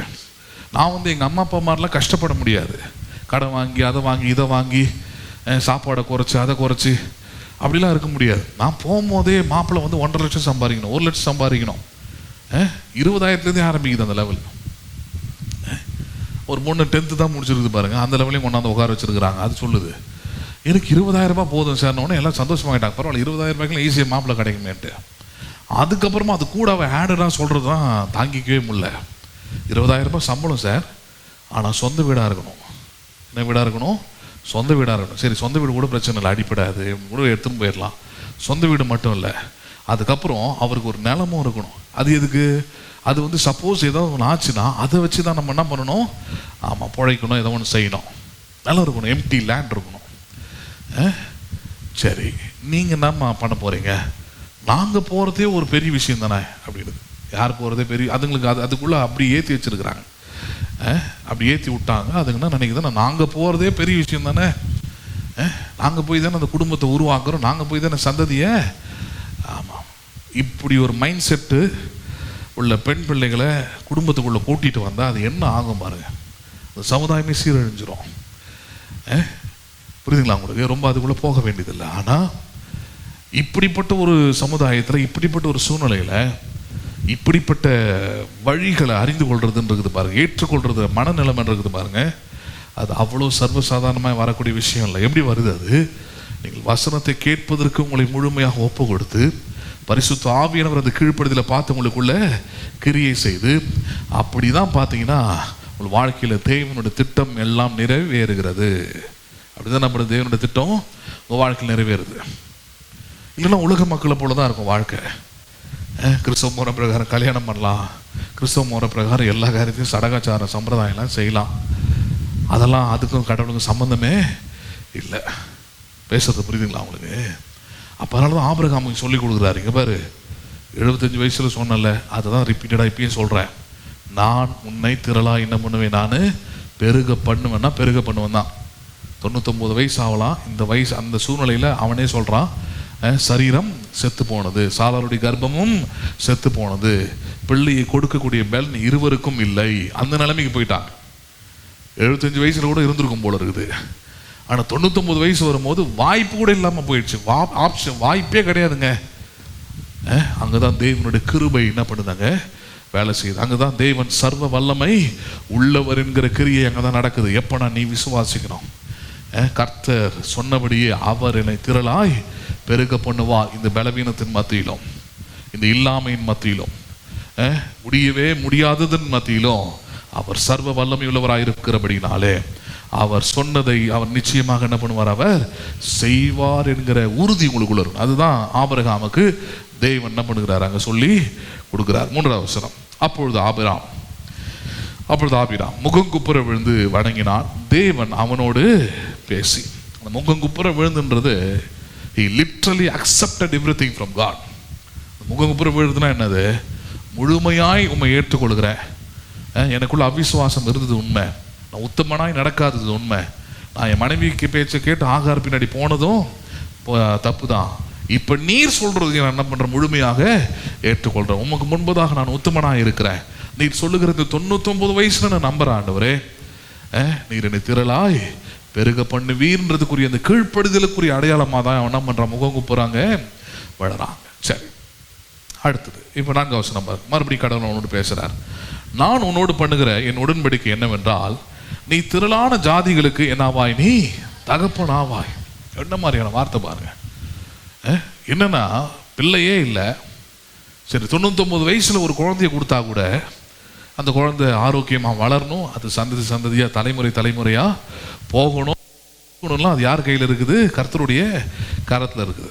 ஏன்னா தலைமுறையே இல்லாமல் கட்டு வண்ணம் பண்ணிடலாங்க, ஆயிடலாம். வேதத்தில் நிறைய பேர் அப்படிலாம் படிக்க முடியும். சவுலுடைய வம்சத்தை எடுத்துக்கிட்டிங்கன்னா சவுலுடைய மகள்லேருந்து யாருக்குமே இல்லை, மீகாலுக்கு குழந்தையே அது வம்சமே இல்லாமல் போயிடுச்சா. அதுக்கப்புறம் அவன் பேரை சொல்கிறதுக்கு யாருமே கிடையாது, அவனை சுட்டி காட்டுறதுக்கு யாருமே கிடையாது, வம்சத்தை சொல்கிறதுக்கு ஒரு ஆளும் இல்லாங்க. பேசுறது புரியுதுங்களா உங்களுக்கு? அது மாதிரிலாம் இருக்குது வேதத்தில் நிறைய பேர் அது மாதிரிலாம் நீங்கள் பார்க்கலாம். ஆனால் ஆண்டவர் சொல்கிறார், இல்லை நான் ஒரு வாக்குத்தத்தம் பண்ணியிருக்கிறேன், நான் உடன்படிக்கை பண்ணியிருக்கிறேன். நீ திரளான ஜாதிகளுக்கு நான் வாய், நீ தகப்பனாவாய். ஜாதின்றது இந்த சமுதாயத்தையும் இந்த தேசங்களையும் குறிக்குது. எதை குறிக்கிறது? பலவிதமான மொழிகள், பலவிதமான கலாச்சாரம், பலவிதமான பழக்க வழக்கங்கள் உள்ள இந்த தேசங்கள் என்ன பண்ணுது, அது குறிக்கிறது. அப்படின்னா பூமியில் உள்ள எல்லா கண்டங்களிலும் உனக்கு யார் இருப்பாங்க, பிள்ளைகள் இருப்பாங்கன்றார். ஒரு பிள்ளை கூட இல்லை. எப்படி கான்ட்ராஸ்டாக இருக்குது பாருங்க. இப்போ நம்ம ஜபங்கள்லாம் அப்படிப்பட்டது தான் இருக்கணும். ஜபங்கள் எப்படி இருக்கணும், நம்ம ஏதோ நம்முடைய அறிவு கேட்ட, நம்முடைய நம்பிக்கைக்கு உட்பட்டது அல்லது நம்முடைய ஆற்றலால் முடியுன்றதை ஜபம் பண்ணக்கூடாது. கடவுளுடைய வார்த்தை எப்படி அவனுக்கு போதிக்கப்படுகிறது, கடவுள் அவனோட பேசுறாரு. ஜபம் என்பது அதான், தேவனை நாமும் பேசிக்கொள்கிற ஒரு நேரம். கடவுள் அவனோட சொல்றாரு, ஒரு குழந்தை கூட இல்லாத போது வேற வழி இல்லாமல் வேற ஒரு வழியை தேர்ந்தெடுத்த கூட ஆண்டவர் சொல்றாரு, இல்லை நான் உன்னை திரளாய் பெருக பண்ணுவேன், எல்லா தேசங்களிலும் உனக்கு பிள்ளைகள் இருப்பாங்க, நீ அவர்களுக்கு யாராக இருப்பாய், தகப்பனா ஆவாய் என்றார். அது எப்படி சாத்தியமாயிற்று? இயேசு கிறிஸ்துவின் மூலமாக அது சாத்தியமாயிடுச்சு. பின்னால் அது விசுவாச மார்க்கத்தார்கள் ஆபிரகாமுடைய சந்ததி ஆயிட்டாங்க வந்துட்டார், அப்படி கொண்டு வந்துட்டார். இயேசு விசுவாசிக்கிறீங்களா? ஆபிரகாம் மாதிரியே அவங்க இந்தியர்களாக இருக்கலாம், பாகிஸ்தானராக இருக்கலாம், சைனாவாக இருக்கலாம், எங்கே வேணா இருக்கலாம், அவர்கள் ஆபிரகாமின் சந்ததிகள். அதனால ஆபிரகாமின் குமாரன் ஆகிய தாவீதின் குமாரனான இயேசு கிறிஸ்து நம்ம கொண்டு வராரு. ஏன்னா விசுவாச சந்ததி அது. எந்த சந்ததி அது? அது மரியாளின் குமாரன் அல்ல, யோசேப்பின் குமாரன் அல்ல. பரிசுத்த ஆவியானவர் எழுதுகிறார், அவர் ஆபிரகாமின் குமாரன். அப்படின்னா விசுவாசத்தினால வந்தவர் அவர். இதனால வந்தவர் அவர். நாம் ஒரு ஆணே இல்லாமல் விசுவாசத்தினால, மரியாள் விசுவாசித்தாள், ஆபிரகாம் அதை விசுவாசித்தான். அந்த சந்ததியில் இயேசு வந்து என்ன பண்றாங்க, பிறக்கிறார். அதனால சொல்றாரு, இயேசுவை ஏற்றுக்கொண்டவர்கள் எத்தனை பேரும், அத்தனை பேரும் ஹலோ யாருக்கு அவர்கள் புத்திரராக இருக்கிறார்கள்? ஆபிரகாமுக்கு. யாருக்கு? தேவனுக்கு மட்டும் இல்லை, ஆபிரகாமின் பிள்ளைகள் என்று அறிவீர்களாக. யாருடைய பிள்ளைகள் என்று? ஆமாம், கடந்த வாரம் செவ்வாய்க்கிழமையில் கூட போதிச்சிருந்தோம் இல்லையா? ஐஸ்வர்யவான் மரித்து நரகத்துக்கு போகிறான். நரகத்துக்கு போனால் என் தகப்பனாகிய ஆபிரகாம் என்றான். லாசரு மரித்து அவனும் எங்கே கொண்டு போய் விடப்படுகிறான்? ஆபிரகாமுடைய மடியிலே கொண்டு போய் விடப்படுகிறான். ஏன்? விசுவாசிகளுக்கெல்லாம் ஆபிரகாமே யாராக இருக்கிறான்? தகப்பனா இருக்கிறான். அவன் தான் ஒரு முன்மாதிரி, ஒரு எக்ஸாம்பிள். அவன் he was the role model for the believers, for the faith community. அப்போ அது ரொம்ப முக்கியமானது பாருங்க. அப்போ ஆண்டவர் அவனுக்கு கற்றுக் கொடுக்குறாரு, இங்கே பாரு, நான் உன்னை திரளாய் உன்னை என்ன பண்ணுவேன், பெருக பண்ணுவேன், நீ அநேக ஜாதிகளுக்கு நீ தகப்பவனாவா என்கிற உடன்படிக்கை உன்னோடு செய்கிறதுக்காக நான் என்ன பண்றேன். 5வது வசனம், இனி உன் பேர் ஆபிராம் எனப்படாமல் நான் உன்னை திரளான ஜாதிகளுக்கு தகப்பனாக என்ன பண்ணிட்டேன் நான். அந்த வார்த்தை ரொம்ப முக்கியமானது. நீங்கள் ஜெபிக்கும் போதே உங்களுக்கு என்ன தேவை, உங்களுக்கு என்ன வேணும், அது எல்லாவற்றையும் தேவன் ஏற்படுத்தி விட்டார். என்ன பண்ணி விட்டார் அவர்? நீங்க திரளான ஜாதிகளுக்கு தகப்பனாவா என்பது என்ன பண்ணிட்டார்? தேவன் ஏற்கனவே ஏற்படுத்திட்டார். நம்புறீங்களா நீங்க அதை? நீங்கள் திரளான ஆசீர்வாதத்துக்கெல்லாம் நீங்கள் தான் சொந்தக்காரங்கன்றதை தேவன் ஏற்கனவே ஏற்படுத்தி விட்டார். எப்படி? சிலுவையில் அதுதான் செஞ்சு முடிச்சார் அவர். நமக்கு தேவையான எல்லாவற்றையும் he has completely finished required on the cross. எல்லாவற்றையும் சிலுவையில் செஞ்சு முடிச்சவங்க எல்லாவற்றையும் எடுத்துக்கொண்டார் பாருங்க. அப்போ அதனால தான் தைரியமாக இருக்க முடியும். எனக்கு இனிமேல் தேவைன்றது இனிமேல் ஏதோ கடவுள் செய்ய போறாரு பண்ண போறாரு அப்போ அப்படி இருந்தால் தான் கெஞ்சணும். ஆனால் அவர் ஏற்கனவே ஏற்படுத்தி விட்டார், செஞ்சு முடித்து விட்டார் என்ற விசுவாசமும் நம்பிக்கையும் தெளிந்த அறிவும் புத்தியும் வசனத்தின் மூலமாக உண்டாயிருந்தது என்றால் உங்கள் ஜெபங்கள் எப்படிப்பட்டதா இருக்கும்? பெற்றுக்கொள்வதற்கான ஜெபமாக இருக்கும். எப்படிப்பட்ட ஜெபமாக இருக்கும் அது? ஆமாம், விசுவாசிக்கிற ஜெபமாக இருக்கும். முழு நிச்சயத்தோடு பண்ணுகிற ஜெபமாக அது இருக்கும். ஒரு துளி சந்தேகம் இல்லாமல் பண்ணக்கூடிய ஜெபங்களாக அது இருக்கும் பாருங்க. அதனால தான் வசனத்தை சத்தியத்தை அறிந்து கொள்வது, சத்தியத்தை கேட்பது, வசனத்தை படிக்கிறது அவ்வளோ முக்கியமான ஒரு விஷயமா அது அங்கே இருக்குதாங்க. ஆபிரகாமுக்கு தேவன் அப்படி சொல்ற, திரளான ஜாதிகளுக்கு நீ என்ன ஆவாய்? நீ தகப்பனாக உன்னை ஏற்படுத்திட்டேன் நான், அதனால இனி உன் பேர் என்னவா இருக்கும்? ஆபிரகாம் எனப்படும். என்ன பண்ணப்படும் உன் பேரு? ஏன் இப்படி சொல்றாரு? பேர் மாற்றி விட்டுறாரா? கிடையாது. அவனுக்குள்ள ஒரு தரிசனத்தை வைக்கிறாரு. அந்த பேருக்குள்ள இருக்கிற அர்த்தத்தை நீ நம்பு. நான் நீ ஆபிராம், ஆபிராம்னா கணத்திற்குரிய தகப்பன் அர்த்தம். ஆபிரகாம் என்றால் பல ஜாதிகளுக்கு நான் தகப்பனான் என்றதுக்கு அர்த்தம். நீ எது வேணும்ன்றதை நீ சூஸ் பண்ணிக்கோ. உன்னுடைய பேர் இது வரைக்கும் ஆபிராமா இருந்திருக்கலாம். உன்னுடைய செயல்ல உன்னுடைய முயற்சியில போயிட்டு தோத்தவனா இருக்கலாம் 99 வருஷம். ஆனால் நான் உன்னோடு கூட உடன்படிக்கை செய்கிறேன். நான் சொல்லுகிற வார்த்தையை நீ நம்பு, நான் சொல்லுகிற வார்த்தையை நீ விசுவாசி. இனி நீ ஆபிராம் எனப்படாமல் ஆபிரகாம் எனப்படுவாய், அநேக ஜாதிகளுக்கு நீ தகப்பனாவாய் அப்படின்றாரு. அப்ப நீங்க ஜெபிக்கும் போதெல்லாம் வசனம் உங்களை குறித்து வாக்குத்தத்தங்கள் எப்படியாக சொல்லப்பட்டிருக்கிறது அப்படியாகவே நீங்கள் அதை ஏற்றுக்கொள்ளவும் அங்கீகரிக்கவும் வேண்டும். ஹலோ, புரியுதா உங்களுக்கு? ஒரு கடன் இருக்குதுன்னு வச்சுக்கோமே, வசனத்தின்படி ஜபிக்காம பக்தியின்படி ஜபித்தா எப்படி தான் ஜெபம் பண்ணுவாங்க? ஆண்டவரே எப்படியாவது இந்த கடன்லாம் அடிக்க எனக்கு உதவி செய்யுங்க, வழிவாசலில் தரங்க, இந்த கடனை அடிச்சிட்டிங்கன்னா போதும், அப்படி தான் ஜெபம் பண்ணுவாங்க. இதே வாக்கு தத்துவத்தின்படி ஜபித்தால், தேவன் சொல்லியிருக்கிறபடி ஜபித்தால், அவர் ஏற்படுத்தியிருக்கிறபடி ஜபித்தால் எப்படி ஜெபம் பண்ணுவாங்க? வசனம் தான் வாக்கு தத்துவம் தான் ஏற்படுத்தினதுன்னு சொல்றோம். நம்ம வாக்குத்தத்தத்தில் எப்படி ஏற்படுத்தியிருக்கிறார்? நீயோ கடன் வாங்குவதில்லை, நீயோ கடனை கொடுப்பாய் என்று சொல்லப்பட்டிருக்கிறதே. அப்படிப்பட்ட வாழ்க்கையாக என்னை மாற்றுவீராக. எதிர்காலம் அப்படிப்பட்டதாக மாறுவதாக. நானோ கடன் வாங்குவதில்லை, நானோ கடனை கொடுப்பேன். மூட்டை கட்டி வச்சுக்கிறது இல்லை.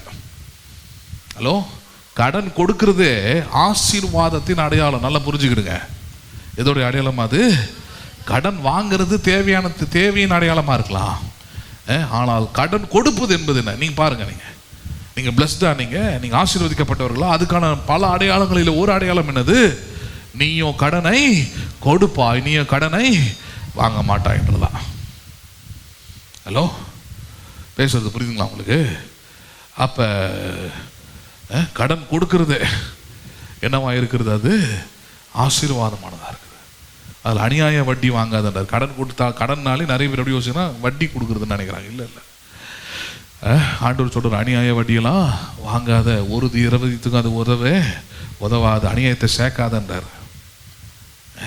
ஒருவேளை அவனுக்கு கடன் வாங்கினவனு கொடுக்க முடியாமல் போனால் அதை மன்னித்து விடுன்னு வேற சொல்கிறார். எப்படிலாம் போதிக்கிறார் பாரு.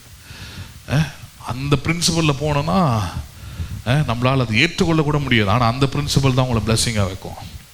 எந்த பிரின்சிபல்லாம் வசனம் சொல்லி கொடுக்குது பாருங்க. கடனை கூடு, அது ஆசீர்வாதத்தின் அடையாளம். ஒருவேளை நீ கொடுத்த ஆளை உனக்கு திருப்பி கொடுக்க முடியாத நிலைமையில இருந்தா அதை மன்னித்து விடு, அது உனக்கு பிளஸ்ஸிங். அது இயேசு போதிக்கிறார். அதை அது வேற டாபிக்ல வரும். ஆனா அப்ப ஜெபிக்கும் போது அப்படிதான். சுகத்துக்காக வரீங்களா? சுகத்துக்காக வசனத்தின்படி ஜெபிக்கணும்னா அப்படிதான். ஆண்டவரே என்னை எப்படியா சுகப்படுத்துவீராக, இந்த வியாதியிலிருந்து விடுதலை தருவீராக, அப்படி ஜெபம் பண்ணால் அது ஒரு பக்தியின் ஜெபம். அது கேட்கப்படாமையும் போகலாம், அதனால ஒரு பிரயோஜனமும் இல்லாமல் போகலாம்.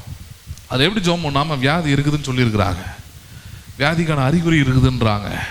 இதன் மத்தியில் நான் என்ன விசுவாசிக்க போகிறேன்? என்னை ஏற்படுத்தி வைத்திருக்கிறார்.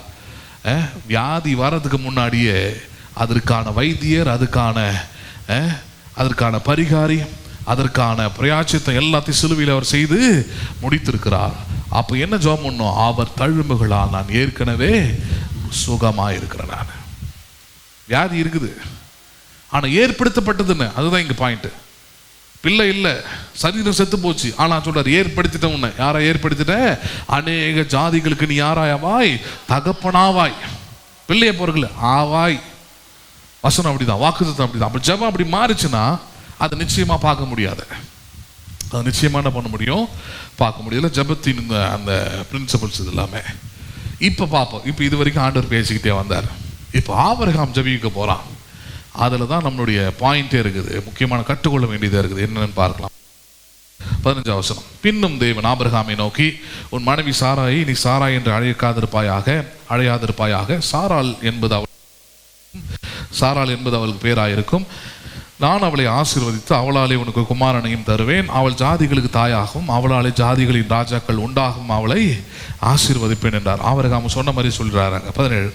அப்பொழுது ஆபிரகாம், இப்ப கவனிங்க, இப்போ ஆபிரகாம் ஜெபிக்க ஆரம்பிக்கிறார். அதனால தான் சொன்ன, ஜெபம் என்பது தேவனும் பேசணும், நம்மளும் பேசணும். தேவன் பேசுறாருன்னா அவர் எப்படி அமைதியாக உட்காந்து எதாவது பேசுவாரான்னு செவத்தை பார்த்துட்டு உட்காந்துருக்கூடாது.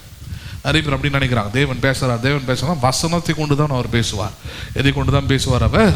எந்த வசனம் உங்கள் உள்ளத்தில் வருகிறது, எந்த வசனம் உங்கள் உள்ளத்தில் பேசப்படுகிறது, எந்த வசனங்களை உங்கள் காதுகளும் உங்கள் செவிகளும் உங்கள் உள்ளங்களும் உங்கள் மனதும் கேட்கிறதோ அதுதான் யார் பேசுறது? தேவன் பேசுறாருன்னு அர்த்தங்க. பேசுறது புரியுதுங்களா உங்களுக்கு? தேவன் பேசுறாருன்னா எங்கிருந்து பேசிக்கிட்டு இருக்கிறாருன்னு அர்த்தம் இல்லை. எங்கேயும் தனியாக போய் உட்காந்து அங்கே தனியாக அதாவது நம்ம காதில் பேசுவார் இல்லை. பிரசங்க நேரமாக தான் வசனத்தை எடுத்து போதிக்கும் போது தேவனோட வார்த்தை அது, தேவனோட வசனம், தேவன் உங்களோடு கூட பேசுறாருன்ற அந்த உணர்வு இருந்தால் தான் பிரசங்கத்தை கேட்க முடியும். பேசுறது புரியுதுங்களா உங்களுக்கு? அப்போ அதனால தான் இங்கே சொல்றாரு, இப்போ தேவன் ஆபிரகாமோடு பேசிட்டார். இப்போ ஆபிரகாம் தேவனிடத்தில் பேச போறான். எப்படி பேச போறான் பாருங்க அவரு. 17. அப்போது ஆபிரகாம் முகம் குப்புற விழுந்து நகைத்து, 100 வயதானவனுக்கு பிள்ளை பிறக்குமோ, 90 வயதான சாரால் பிள்ளை பெறுவாளோ என்று தன் இருதயத்தில் என்ன பண்ணி கொண்டான் அவன் சொல்லி கொண்டு. அவனுக்குள்ளே ஒரு பெரிய அவிசுவாசம். இவ்வளோ தூரம் சொன்ன பிறகு கூட அந்த முகம் குப்புற விழுந்துன்றது இன்னொரு அர்த்தம் என்ன? தவறு செய்தவர்கள், பாவம் செய்தவர்கள், அந்த தீமையில் இருக்கிறவர்கள், தேவனுக்கு முன்பதாக உத்தமமாய் நடக்க முடியாதவர்கள், தேவனுடைய வசனத்தை ஏற்றுக்கொள்ள முடியாதவர்கள் தான் பாவம் செய்தவர்கள். அப்போ அந்த பாவம் செய்தவர்களுடைய நிலைமை என்ன? முகம் குப்புற விழுவது. பழைய ஏற்பாட்டில் நிறைய இடத்துல நீங்கள் படிக்கலாம். பாவம் செஞ்சுட்டாங்கன்னா போய் ஆண்டவருக்கு முன்னாடி முகம் குப்புற விழுந்தான் இருக்கும். அப்படின்னா completely they are surrendering before God. அப்போ ஆபிரகாமால ஆண்டவர் சொன்னதையே முழுமையாக ஏற்றுக்கொள்ள முடியவில்லை. ஒரு குழந்தை கூட இல்லை, நம்புவதற்கு ஏதும் இல்லை. இந்த டைமில் எனக்கு பேரை வேற மாற்றி அநேக ஜாதிகளுக்கு தகப்பனாமைன்னு வேற சொல்லியிருக்கிறார். 75 வயசில் சொன்னதே ஒன்றும் நடக்கலை. நம்ப முடியாமல் நடக்காம தான் குறுக்கு வழியில் போனேன் நான். இப்போ மறுபடியும் என்னை சந்திச்சு சொல்றீர், இல்லை உத்தமனா இரு, நம்பு, நான் சர்வ வல்லமை உள்ள தேவன், வயசுக்கும் எனக்கும் சம்பந்தம் இல்லை, உலக கோட்பாட்டுக்குள்ள போவாத. ஹலோ, சில கிறிஸ்தவ வாழ்க்கைலாம் வீணா போறதா அப்படிதான் பாருங்க. 20-25 வயசுக்குள்ள வேலைக்கு போயிடணும் பிரதர், ஒரு 30 வயசுக்குள்ள கல்யாணம் பண்ணி வச்சிருந்தோம் பிரதர், அப்போதான் சொந்தக்காரங்களுக்கு முன்னாடி, அவங்களுக்கு முன்னாடி, இவங்களுக்கு முன்னாடிலாம் கொஞ்சம் பெருமையாக இருக்குன்றாங்க. வயசுக்கும் ஆண்டவருக்கும் சம்பந்தம். ஏன் 20 வயசில் கல்யாணம் பண்ணிக்க மாட்டீங்களா? கேட்குறேன். பேசுறது புரியுதா இல்லையா? கவர்மெண்டோட ரூல்ஸ் 21ன்னு வச்சுக்கோங்க. 21 வயசில் கல்யாணம் பண்ணுங்கன்னு ஆண்டவர் சொல்கிறார். வேணான்னு சொல்கிறீங்களா? இல்லை வேணாம் ஆண்டவரே, நான் ஒரு 30 வயசில் பண்ணிக்கிறேன். புரியுதுங்களா இல்லையா? சரி, 40 வயசில் கல்யாணம் ஆகிறதுனால ஒன்றும் இல்லைன்னு அர்த்தமா? அது வேஸ்டான லைஃப்னு அர்த்தமா? கிடையாது. பேசுறது புரியுதா இல்லையா உங்களுக்கு? ஈசாக்குக்கு 40 வயசில் கல்யாணம் ஆச்சுன்னு இருக்குது. ஹலோ, எத்தனை வயசில் கல்யாணம் ஆச்சு அவனுக்கு? 40 வயசில் தான் அவனுக்கு இருக்கிறது பெஸ்ட்டான மனைவி கிடைக்கிறான். அவங்க அப்பா யாருன்னா சீமான், ஆபிரகாம். சீமானுடைய பையன். அவன் நினச்சிருந்தாலும் எத்தனை பொண்ணு கியூவில் வந்து நின்று இருப்பாங்க. எவ்வளோ பேர், ஒரே வீட்டுக்கு ஒரே பையன் வேற, ஒரே வாரிசு வேற ஈசாக்கு. எவ்வளோ பேர் வந்து கேட்டிருப்பாங்க. யாரையுமே கல்யாணம் பண்ணல, அவனும் யாருக்கு பின்னாடியும் போகல. அந்த பிரின்சிபலை கரெக்டாக ஃபாலோ பண்ணுறான் பாருங்க. பிப்ளிக்கல் பிரின்சிபல்ன்றது அதுதான். அவன் போய் தேடலை, அவன் போய் அலையலை. But he have option. அவன் வேலைக்கு கூட போக வேண்டியதில்லை. அவனுக்குன்னு தனியாக கூடாரம் இருந்ததுங்க. இண்டிவிஜுவல் ஹவுஸு கூடாரம்னா வேதத்தில் நம்ம அதெல்லாம் படிக்கிறோம். ரெபெக்காள் வரும்போது அவனுக்குன்ற கூடாரத்தில் இருந்தால் எழுந்து வரான். அவன் ஆபிரகாமுக்கு தனியாக ஒரு கூடாரம், தனியாக வீடு. அவ்வளோ வசதியில் இருந்த ஈசாக்கு எந்த பெண்ணையும் என்ன பண்ணலாம், அவன் தேடி போல. அவனுக்கு பிள்ளைன்னு ஒருத்தன் பிறகுறான். யாரு? 2 பேர் பிறகுறான், ஏசாவும் யாக்கோபும். இவனுக்கு 2 பேருமே பொண்ணை தேடுறவனுங்களா இருக்கிறான், தலைகீழ இருக்கிறான். இவனுக்கு 2 பேருடைய வாழ்க்கையை போய் பாருங்களேன். ஒருத்தன் ஏசான்றவன் பொண்ணு கானானிய ஸ்திரீக்கு பின்னாடி போய் வீணாவே போனான் இருக்குது. வாக்கு தத்தங்களை இழந்தான், ஆசீர்வாதங்களை இழந்தான், தரித்திரனா மாறி போனான், வேட்டையாடுறவனா மாறி போனான். யாக்கோபோட கதை என்ன? 20 வருஷம் ஆமாம், ஐயோ என்னை ஆளை விடுங்கடா, ஓடி போனால் நல்லா இருக்கும், என்னை எப்படியாவது பத்திரமா கொண்டு போய் சேர்த்துருங்கன்னு ஆண்டவர்கிட்ட கெஞ்சற அளவுக்கு அவன் வாழ்க்கை நிர்கதியாகங்க மாறி போனதை நம்ம பார்க்குறோம். அவன் விரும்பாதது, அவன் ஏற்றுக்கொள்ளாதது, அவன் அருவெருப்பான்னு நினச்சதெல்லாம் அவனுக்கு மனைவியாக வாச்சது. யாருக்கு? நம்பவே முடியல அவனால், யாக்கோபால. நம்ம விரும்பினது ஒன்று நமக்கு கிடச்சிது, அப்படி தான் அவன் லேயால் அற்பமாக என்றான். எல்லாம் ஒரு முகர கட்டை அப்படின்னா, இது நம்ம எவ்வளோ அழகாக சாமிங்காக இருக்கிற ராக்கியில் விரும்பணும், இது ஒரு கூச்ச சுவாபம், கூச்ச பார்வை, ஒன்றுத்துக்கும் பிரயோஜனம் இல்லை, இதுக்கு ஒரு பேச தெரியாது, ஒன்று மண், இது இந்த மண்ணை கொண்டாந்து அவங்க அப்பா நைஸாக நைட்டில் என்ன பண்ணி விட்டான், தலையில் கட்டி விட்டான். இது கூட ஒரு நாள் நைட்டு ஃபுல்லாக வேறு இருந்து தொலைச்சிருக்கிறோம், நம்ம எஸ்கேப் ஆக முடியாது, நமக்கும் 10 பைசா வக்கு கிடையாது வெளியே போனால் பிழைக்கிறதுக்கு, லாபான விட்டால் நமக்கும் வேறு வழி. இப்படி தான் இருந்தான் அவன். யார்? யாக்கோபு. ரெண்டுத்துக்கு வித்தியாசம் சொல்லித்தரேன். ஏன்னா உங்களுக்குன்னு இருக்கிற வேலை உங்களுக்கு இருக்குதுங்க, 2 வேலை தான். வாலிப பிள்ளைங்களாக இருக்கிறீங்க யாராக இருந்தாலும், ஒன்று உலக பிரகாரமாக உங்களை எந்த அளவுக்கு நீங்கள் நேர்த்தியாக உங்களை மாற்றிக்கொள்ள வேண்டுமோ, படிப்பில், மற்ற கலைகளில், இதெல்லாம் மோசையை பற்றி சொல்லப்படுகிறது. மோசை சகல கலைகளிலும் வல்லவன், அவனுக்கு தெரியாத விஷயமே இல்லைன்ற மாதிரி கொண்டாண்டாங்க. அப்படி எக்யூப் பண்ணிக்கிட்டான். அவன் எந்த பொண்ணையும் தேடி ஓடல. மாமா வீட்டில் போய் பயந்துக்கிட்டு ஓடி போய் ஓடினா மாமா கட்டி வைக்கிறார் கொலைக்காரனுக்கு. நீ கொலைக்காரனாக இருந்துட்டு போ, கொலை பண்ண வந்தவனா இரு, ராஜாவே உன்னை கொலை பண்ணுறதுக்கு தேடட்டும், பரவாயில்ல, நான் உனக்கு அடைக்காலம் கொடுத்து, நான் உனக்கு ஆடுகளையும் கொடுத்து, உனக்கு மேய்ப்புன்ற அந்தஸ்தையும் கொடுத்து, மாமனுடைய ஆடுகளை மேய்த்தான் இருக்குது வசனம். அவனுக்கு கூட ஆடு சொந்தமாக கிடையாது. அவனுக்கு 80 வயசு வரைக்கும் யாருடைய ஆடுகளை மேய்த்தாம, ஆமாம், மாமா கொடுத்தாரு ஆடுகளை கொடுத்து, நீ மேய்ச்சிக்கோ, சும்மா இருக்காத, வெட்டியானவன் சொல்லிடுவாங்க, வீட்டோட மாப்பிள்ளை அசிங்கப்படுத்துவானுங்க, அதனால் என் பொண்ணையும் கொடுத்து 2 பிள்ளைங்களையும் பெற்று அதெல்லாம் நான் பார்த்துக்கிறேன். ஏன்னா அவங்க மாமா வந்து இதுவாக இருந்தார் பாருங்க, ப்ரீஸ்டாக இருந்தார் அவர், அதனால் நான் பார்த்துக்கிறேம்மா நான் அப்படின்னு சொல்லி கொடுத்தேன். தேவனை ஏற்படுத்துகிறாருன்னு சொல்ல வரேன். யார் ஏற்படுத்துகிறாரு? அதெல்லாமே தேவனை ஏற்படுத்துகிறவங்க வாழ்க்கை நலமானதாய் வளமானதாய் நீங்கள் தேட வேண்டியதை தான். ஞானத்தை அடைவது எப்படி, அறிவை அடைவது, இதை நோக்கி ஓட ஆரம்பிச்சிட்டிங்கன்னா பிஸியாக இருப்பீங்க. 1000 ப்ரொப்போசல்ஸ் வரும். நான் பலமுறை சொல்லிட்டேன். நீங்கள் பொண்ணாக இருந்தீங்கன்னா ஆம்பளைங்கிட்ட இருந்தும் வரும், ஆம்பளைங்களாக இருந்தால் பொண்ணுக்கிட்ட இருந்தும் வரும். வந்தாலும் உங்களுக்கு தான் தெரியும் அழைப்பு என்ன, எனக்கு தரிசனம் என்ன, நான் எதை நோக்கி ஓடணும், என் வாழ்க்கையில் என்ன, எதை நான் அச்சீவ் பண்ணோம்.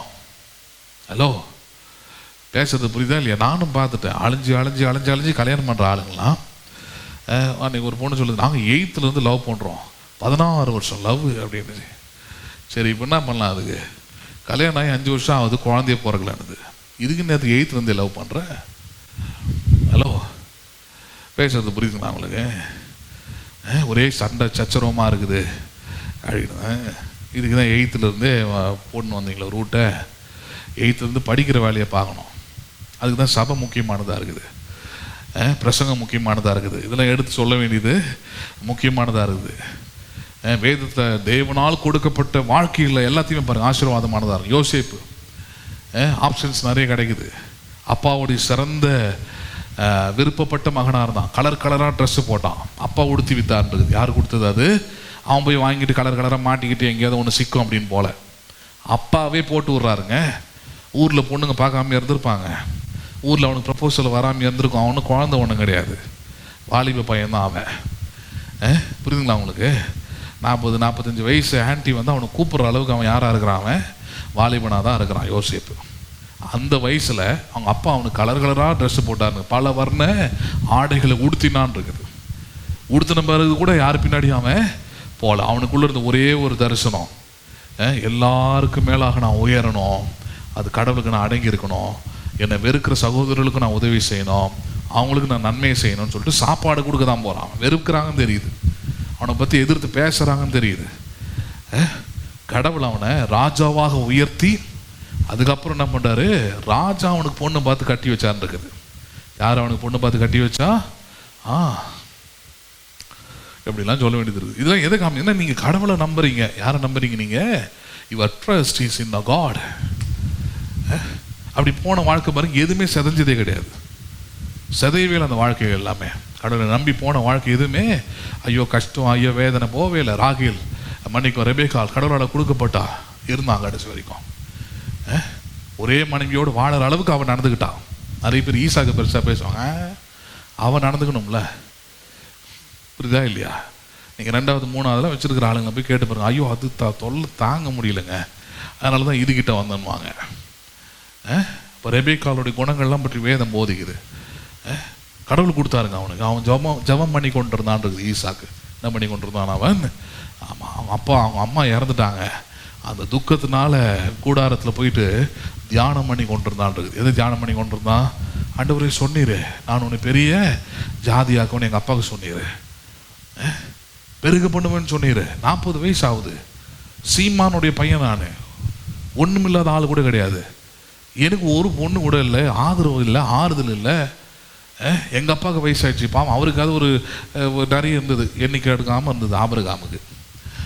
அவர் ஏதோ ஒரு இடத்துல போயிட்டு ஆறுதலையே கம்ஃபர்ட்டையும் வாங்கி, நான் எங்கே போகிறது, நான் தனியாக இருக்கிறேன் அப்படின்னா அவன் எதிர்பார்க்காத நேரத்தில் தான் தேவன் பாருங்க எலியேசரை கொண்டு அங்கே வேலையெல்லாம் முடிச்சு அவனை நம்பி ஒரு பொண்ணு கிளம்பி வரா. ஹலோ, பேசுறது புரியுதுங்களா? இவன் தேடி ஓட்டல. நீங்கள் கடவுளுடைய பிள்ளைங்களாம் இருந்தீங்கன்னா, ஆம்பளை பிள்ளைங்க இல்லை சொல்கிறேன், காலேஜ் போயெல்லாம் தான் சொல்கிறேன், ஓடாத. ஹலோ, நீ ஓட வேண்டியது அறிவு, ஞானம், தேவனை குறித்த காரியங்கள், இதை நோக்கி ஓடிடு. வாழ்க்கையில் ஓடிட்டீங்கன்னா காலத்துக்கும் நீ ஸ்டாண்ட் பண்ணி என்ன பண்ணலாம், நிற்கலாம். வாலிப வயசை வீணாகிடக்கூடாது. நான் அது சந்தோஷமாக சொல்லுவேன். நான் அதை எந்த பொண்ணுக்கு பின்னாடியும் ஓடலை, எந்த பணத்துக்கு பின்னாடியும் ஓடலை. காலம் ஃபுல்லாக இன்னைக்கு நான் இவ்வளோ இந்த ஊழியத்தை தனியாக இவ்வளோ டெக்னாலஜிகள் வச்சு செய்கிறேன்னா எல்லாமே நான் இளம் வயதில் கற்றுக்கொண்டது தான். 20-22 வயசில் கிட்டாருக்கு போய் கற்றுக்கிட்டேன், ட்ரம்ஸுக்கு போய் கற்றுக்கிட்டேன், ரிதம் கற்றுக்கிட்டேன், கீபோர்டுக்கு போய், இதுக்கு தான் என் நேரத்தை ஸ்பெண்ட் பண்ணேன் நான் ஃபுல்லாக. லைஃப்பில் செட்டில் ஆகிட்டு தான் முதல்ல ஸ்மார்ட் டிவி வாங்கி என் ரூம்லேயே மாட்டினேன்னா பார்த்துக்கங்க. லைஃப் செட்டில் ஆகினா கல்யாணம் பண்ணிட்டு பிறகு தான், கல்யாணம் பண்ணி ஒரு 4-5 மாதம் கழிச்சு தான் ஒரு இஎம்ஐயில் போட்டு ஒரு ஸ்மார்ட் டிவி நீங்கிறது என் ரூமில், ஒரு 45 இன்ச் ஸ்மார்ட் டிவி வாங்கி மாட்டி அதிலிருந்து தான் மற்ற உலகங்கள். சரி, 35 வயசுக்கு மேலே எப்படி வாழலாம், அப்படி தான் ரைடிங் கற்றுக்கிட்டது. அப்படி தான் பண்ணுது லைஃப், அப்படி தான் டிசைன் பண்ணிக்கிட்டேன். எங்கள் அப்பாவும் சொல்லி கொடுக்குறது இப்படி தான் பாருங்கண்ணா, புரியுதுங்களா இல்லையா? பிரசங்கமும் அப்படி தான், இப்படி தான். இப்போ இந்த இதில் தான் இந்த அளவு கிடையாது. பைபிள் காலேஜ் போனேன், அடிப்படை அவங்க சொல்லி கொடுத்தாங்க, அவ்வளோதான். மற்றதெல்லாம் கடவுள்கிட்ட இருந்து தான் என்ன பண்ணுறது, எல்லாமே கற்றுக்கொண்டு உங்களுக்கு என்ன பண்ணுறத பிரசங்கிக்கிறேன். அப்போ காலத்தை நீங்கள் பிரயோஜனப்படுத்திக்கிட்டீங்கன்னா உங்கள் எதிர்காலம் எப்படி இருக்குன்னா, நீங்கள் மற்றவங்களுக்கு ஆசீர்வாதமாக இருப்பீங்க. அதை மறுபடியும் சொல்கிறேன். நீங்கள் உங்கள் இளமையை வீணாக்கிட்டீங்கன்னா இந்த பலன், இந்த ஆற்றல், இந்த நேரம், இந்த சூழ்நிலை எதுவுமே குறிப்பிட்ட காலத்துக்கு தாண்டி என்ன பண்ணாது, உங்களுக்கு கிடைக்கவே கிடைக்காது. காலம் கடந்து நீங்கள் நான் முயற்சி பண்ண போகிறேன், நான் செயல்பட போகிறேன் அப்படின்னு நினச்சிங்கன்னா அது நடக்கவே நடக்காது. தேவன் உங்களுக்கு கொடுத்துருக்கிற இந்த நாள் தான் ரட்சணிய நாள் இருக்குது. You can save your life, you can save your future. ரட்சிப்புனா அதான், ரட்சணிய நாள்னா அதுதான். பேசுறதுக்கு புரியுதுங்களா இல்லையா உங்களுக்கு? அதுதான். அப்போ அதனால தான் இங்கே ஆபிரகாமை குறித்து படிக்கும் போது இங்கே நம்ம அவனை பற்றி சொல்லப்படுகிறது. தன் உள்ளத்தில் அவன் அப்படி சொல்லிக்கிட்டான் பாருங்க. எப்படி நம்புறது ஆண்டவரே, நான் இப்படிலாம் சொல்லி நம்பவே முடியல என்னாலன்னு சொல்லும் போது தான் அவன் இப்போ ஒரு விஷயத்தை கவனிக்க போகிறான். ஆண்டவர் இவ்வளோ விஷயம் சொல்லிட்டு வரார். இப்போ தான் கவனிக்கணும். இவ்வளோ விஷயத்தை சொல்லிட்டு வரார். உனக்கு ஒரு பிள்ளையை கொடுப்பேன், நீ அநேக ஜாதிகளுக்கு தகப்பனான்னு சொல்லும் போது வீட்டிலேருந்து துரத்திட்டான். வீட்டிலேருந்து அனுப்ப போகிறான் இந்த குரூப்பை. யாரை? இஸ்மவேலை, ஆகாரெல்லாம். அவன் என்னோட எண்ணம் பாருங்க, ஜெபம். நம்ம சில நேரத்தில் சிலது அற்பமாக எண்ணுவோம், இதுக்கெல்லாமா அப்படின்ட்டு. அவன் அப்படிப்பட்ட ஒரு விஷயத்துக்கு தான் ஜெபம் பண்ணுறான். ஆனால் ஒரு விஷயம் தெரிஞ்சிருக்குது, ஆண்டவர் இதை நிராகரிக்கவே மாட்டார். ஏன்னா அவர் என்ன அங்கீகரித்திருக்கிறபடினால் என் சந்ததியை, என் பிள்ளையும் அவர் என்ன பண்ணுவார், அவர் அங்கீகரிப்பார். எவ்வளோ பேர் அறிவிப்பாருங்க அவனுக்கு. அப்படிதான் என்ன பண்ணுறான். இப்போ அவனுடைய ஆபிரகாமுடைய ஜெபத்தை பாருங்க. 18வது வசனம். இஸ்மவேல் உமக்கு முன்பாக என்ன பண்ணுவானாக, பிழைப்பானாக என்று ஆபிரகாம் தேவனிடத்தில் என்ன பண்ணினான், அவன் விண்ணப்பம் பண்ணினான். ஹலோ, இந்த விண்ணப்பம் எப்படி? இவ்வளோ நேரம் தான் சொல்லிட்டு வந்தார், இஸ்மவேலை பற்றி பேசிக்கிட்டு இருந்தார். அவனை பற்றி நினைக்காதடா, அவன் வேண்டாண்டா, அந்த வழி, அந்த சந்ததி என்னுடைய சந்ததி இல்லை. நான் உனக்கு தனியாக ஒரு சந்ததி தரேன், நான் உனக்கு ஈசாக்குன்னு ஒருத்தனை தரேன், நீ நீ அதை வச்சு தான் அநேக ஜாதிகளுக்கு தகப்பனா மாறுவேன்னு சொன்னா, இப்போ இன்னைக்கும் பாருங்க ஆபிரகாமிக் ரிலிஜியன்ஸ் இருக்குது உலகத்தில். அப்படின்னா ஆபிரகாமுடைய சந்ததியில் அல்லது ஆபிரகாமால் வந்த மதங்கள்னு அர்த்தம். ஆபிரகாமால் வந்த மதங்கள் 3 மதங்கள் உலகத்தில். இந்த 3 மதங்கள் தான் உலகத்திலே பெரிய மதங்கள். ஒன்று யூத மதம், இன்னொன்று முஸ்லீம்ஸ், இன்னொன்று கிறிஸ்தவ மதம். இது 3மே என்ன ரிலிஜன்? இது ஆப்ரஹாமிக் ரிலிஜன்ஸ். இவங்க 3 பேருக்குமே தகப்பன் யாருன்னு போய் பாருங்க. யூதர்களும் தங்களுக்கு ஆபிரகாம் தான் யாருன்னு சொல்லுவாங்க. இயேசுவே சொல்றாரு இல்லையா, ஆபிரகாமுக்கு பிள்ளைகள் என்று உங்கள் உள்ளத்திலே நீங்கள் எண்ணாதிருங்கள், பெருமை பாராட்டுதிருங்க. யூதர்களை பார்த்து சொல்றாரு, ஆபிரகாம் தான் எங்களுக்கு தகப்பனால எங்களுக்கு ரட்சிப்பு தேவை அப்படிலாம் சொல்லாதீங்கன்றாரு. இஸ்மவேலுக்கும் தகப்பன் யாரு? ஆமா, முஸ்லீம்ஸுக்கும். கிறிஸ்தவர்களுக்கும் தகப்பன் யாரு? விசுவாச தகப்பன் யாரு? ஆபிரகாம் தான். உலகம் முழுதும். புரியுதுங்களா உங்களுக்கு? ஆமா. அப்போ அதனால தான் பாருங்க, இப்போ இப்ராஹிம்னு ஒரு பேர்லாம் கேள்விப்படுது முஸ்லீம்ஸில். அப்படின்னு என்ன அர்த்தம்? ஆபிரகாம்னு அர்த்தம். என்ன அர்த்தம்? அது ஆபிரகாம்னு அர்த்தம். அது அண்டர்ஸ்டாண்ட் பண்ணுறீங்களா நீங்கள்? ஏன்னா அவங்க தகப்பனார், அவங்க மறுக்கவே முடியாது அதை. சரி, இவங்க எப்படி பெரிய ஆளானாங்க? இப்போ யூதர்கள் பெரிய ஆளானாங்கன்னா புரியுது. உலகத்தில் இன்றைக்கி யூதர்கள் பெரிய இடத்துல, எந்த இடத்துல போனாலும் அவங்க தான் தலைமைத்துவத்தில் அதிகாரத்தில் இருக்கிறாங்க. எப்படி புரியுது? ஏனென்றால் அவர்கள் ஆபிரகாமின் வழித்தோன்றல்கள், ஈசாக்குடைய வழித்தோன்றல்கள், மோசேவின் வழித்தோன்றல்கள், தாவீதின் வழித்தோன்றல்கள் நம்ம சொல்கிறோம் யூதர்களை. சரி, கிறிஸ்தவர்களே அப்படி ஒத்துக்கொள்கிறோம். ஏன் கிறிஸ்தவர்கள்? ஏன்னா கிறிஸ்தவர்களும் அவர்கள் இயேசுவின் வழித்தோன்றல்களாக இருக்கிறாங்க. இயேசு ஏற்றுக்கொண்டபடினாலே அவர்கள் ஆபிரகாமின் சந்ததிகளாக இருக்கிறாங்க. அவங்களும் பிளெஸ்ஸிங்காக இருக்கிறாங்கன்னா ஓகே, ரைட். ஆனால் இந்த முஸ்லீம்ஸ்ன்னு சொல்லக்கூடிய அல்லது இங்கே சொல்லக்கூடிய இஸ்மவேல், இந்த இஸ்மவேல் சந்ததியும் உலகத்தில் பாருங்க மிகப்பெரிய ஆசீர்வதிக்கப்பட்ட சந்ததியாக இருக்கிறது. என்ன சந்ததியாக இருக்குது? அது ஆசீர்வதிக்கப்பட்ட தேசங்களாக இருக்குது. அவங்க கிட்ட இருக்கிற சில அந்த ஐஸ்வர்யங்கள், சில காரியங்கள் உலகத்தில் வேற யாருக்கிட்டமே கிடையாது. அவங்க கிட்ட இருக்கிற சில ஹோட்டல்ஸ்லாம் எடுத்துக்கங்க. துபாயை பற்றி ஒரு நாள் பார்த்துக்கிட்டே இருந்தால் ஒரு ஹோட்டலில் காட்டுறாங்க. அந்த ஹோட்டலுடைய கதவுல இருந்து எல்லாமே தங்கும். அதுக்குள்ளே இருக்கிற வால் கிளாக்கு, கட்டு, அதில் இருக்கிற பெட்டு எல்லாம், everything is gold, pure gold. எந்த அளவுக்கு கோல்டு தெரியுமா? யூடியூப்ல இருக்கு, போய் போட்டு பாருங்க. எந்த அளவுக்கு கோல்டுனா, இன்க்ளூடிங் டாய்லெட், வெஸ்டர்ன் டாய்லெட் உட்பட, மூடி உட்பட, எவ்ரிதிங் இஸ் கோல்டு. ஒரு தங்கத்தை எந்த அளவுக்கு பயன்படுத்த முடியுமோ அந்த அளவுக்கு என்ன பண்ணியாச்சு. எங்கேருந்து அவங்களுக்கு இவ்வளோ தூரம் வந்துச்சு நம்ம பார்க்குறோம். இங்கே தான் ஆரம்பிக்குது. ஏனென்றால் இஸ்மவேலின் தாய் ஒன்றும் பெரிய ஐஸ்வர்யவான் கிடையாது. அடிமை பெண். என்ன பெண் அவள்? அடிமை பெண்ணுங்க. அவள் ஒன்றுமே கிடையாதுங்க, அவளுக்கு ஆதாரமே கிடையாது. நடுத்தருவில் விடப்பட்டவள், துரத்தப்பட்டவள். அவள் எப்படி துரத்தப்பட்டவள் தெரியுமா? ஆபிரகாம் அவளுக்கு ஒரு பைசா கூட கொடுக்கலங்க. வெறும் அவளுக்கும் அவனுக்கும் சாப்பாடு தண்ணி 2 மட்டும் கொடுத்துட்டு என்ன பண்ண, காலையில் 3 மணிக்கெலாம். ஏன்னா இது அம்னியோட பிரச்சனை, இது மனைவியோட பிரச்சனை. பணம்லாம் கொடுத்தா பெரிய இஷ்யூ ஆகிடும். அதனால் அடிமை பண்ணி துரத்தி விடும்னு நைட்டு சொல்கிறா. கடவுள் வந்து பேசுகிற, ராமா சாரால் சொன்ன மாதிரியே செய், உனக்கு தான் அறிவு இருந்திருக்கணும், நீ செய்யாமல் இருந்துடும், பண்ணலை அனுபவின்றாரு. பாவம் வசனம் சொல்லுது, ஆபிரகாம் அழுது கொண்டே விடியற் காலையில் சூரியன் உதிக்கிறதுக்கு முன்னாடி அவள் அப்படி சொல்லியிருப்பா போடுறது. காலை நான் எழுந்துக்கும் போது அவன் இருக்கக்கூடாது எங்கள் வீட்டில், அவ்வளோ அவள் பிள்ளை என்ன பண்ணக்கூடாது, இருக்க கூடாது சொல்லிட்டா போடுறது. இருட்டோடே எழுத்து அனுப்பினான்றது. எப்படி அனுப்புனான் அவங்கள? ஆமாம், இருட்டோடு. எங்கே போவீங்கன்னு தெரியாது. அம்மா அவன் குழந்தை இஸ்மவேல் 8 வயசுக்கிட்ட ஆகுது, துரத்தி விடுன்றான், அனுப்பிச்சி விடு. ஆனால் அவனை லேசப்பட்ட ஆள் கிடையாது. சரி, இப்போ கவனிக்கணும். இன்னைக்கு இந்த சந்ததி, இந்த இஸ்மவேல் சந்ததி திரளாய் பெருகி திரளாய் ஆசீர்வதிக்கப்பட்டிருக்குது இல்லையா? இது தானாய் நடந்தது அல்ல. அதான் சொல்ல வரேன். இது எப்படி நடந்தது? அல்லது தானாய் நடந்தது அல்ல. எப்படி நடந்தது?